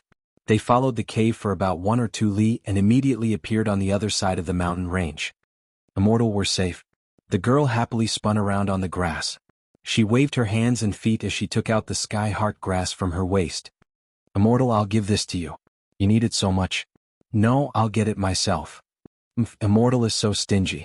The girl pouted. Lin Muyu thought of the sky heart grass. Unfortunately, it had already been crushed by the heavenly book of the law of wind. Otherwise, she could have given it to the girl to treat her grandfather. At this moment, a torch suddenly flickered in the distance. The sound of horse hooves rang out. Northern Cheese Eagle, Fan Yun, and the others had caught up. Hurry up and leave. I'll hold them off. Lin Muyu opened his hands, but he could not summon up any strength. Li Mingye widened her eyes in panic. Immortal, we can't escape, can we? The warhorses came very quickly. In the blink of an eye, the people of Northern Qi had already surrounded the two of them. You still want to leave? This little girl is really a hindrance. Fan Yun snorted coldly and suddenly opened his palms. An invisible force whistled through the air. Immediately, Li Mingye was caught in Fan Yun's hands. Her face flushed red. She whimpered, Immortal, save me. He's an immortal? Fan Yun could not help but laugh. He's just a useless piece of trash right now. No, an immortal is omnipotent. Li Mingye argued loudly. How annoying. Fan Yun suddenly swung his arms. Suddenly, Li Mingye's body crashed into a distant tree, and there was no sound.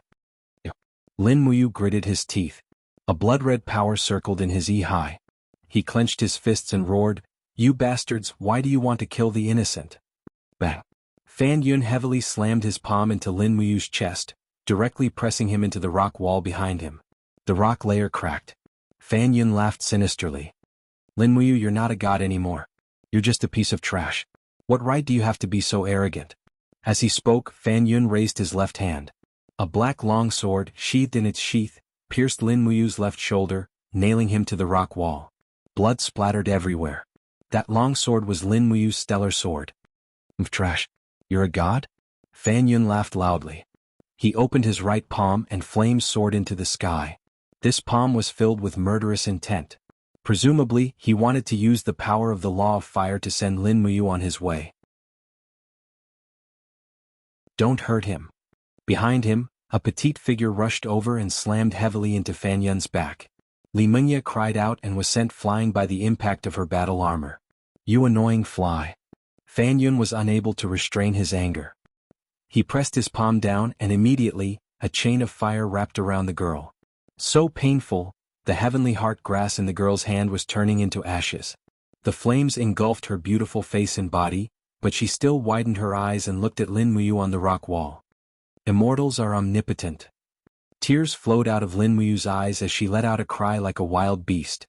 For her, there was nothing he couldn't do. Hong. A golden light shot out, and the supreme divine power returned to Lin Muyu's body like a storm. His eyes were slowly plated with gold. At the same time, dragon scales covered in flames flew out from the alternate space and condensed inch by inch around Lin Muyu to form a suit of armor. This was the armor of the awakened Acatosaurus. Pooh! Pulling out the long sword from his shoulder, Lin Muyu roared crazily. The stellar sword was slowly unsheathed, and a golden light soared into the sky. All of you must die. You're tuning in to the Han Li's Wuxia Chronicles YouTube channel. We're so grateful for your support and don't forget to subscribe to join us on this incredible journey through captivating stories. Your generosity through donations truly makes a world of difference, as it's the primary source of revenue that allows me to expand and enhance this channel for you.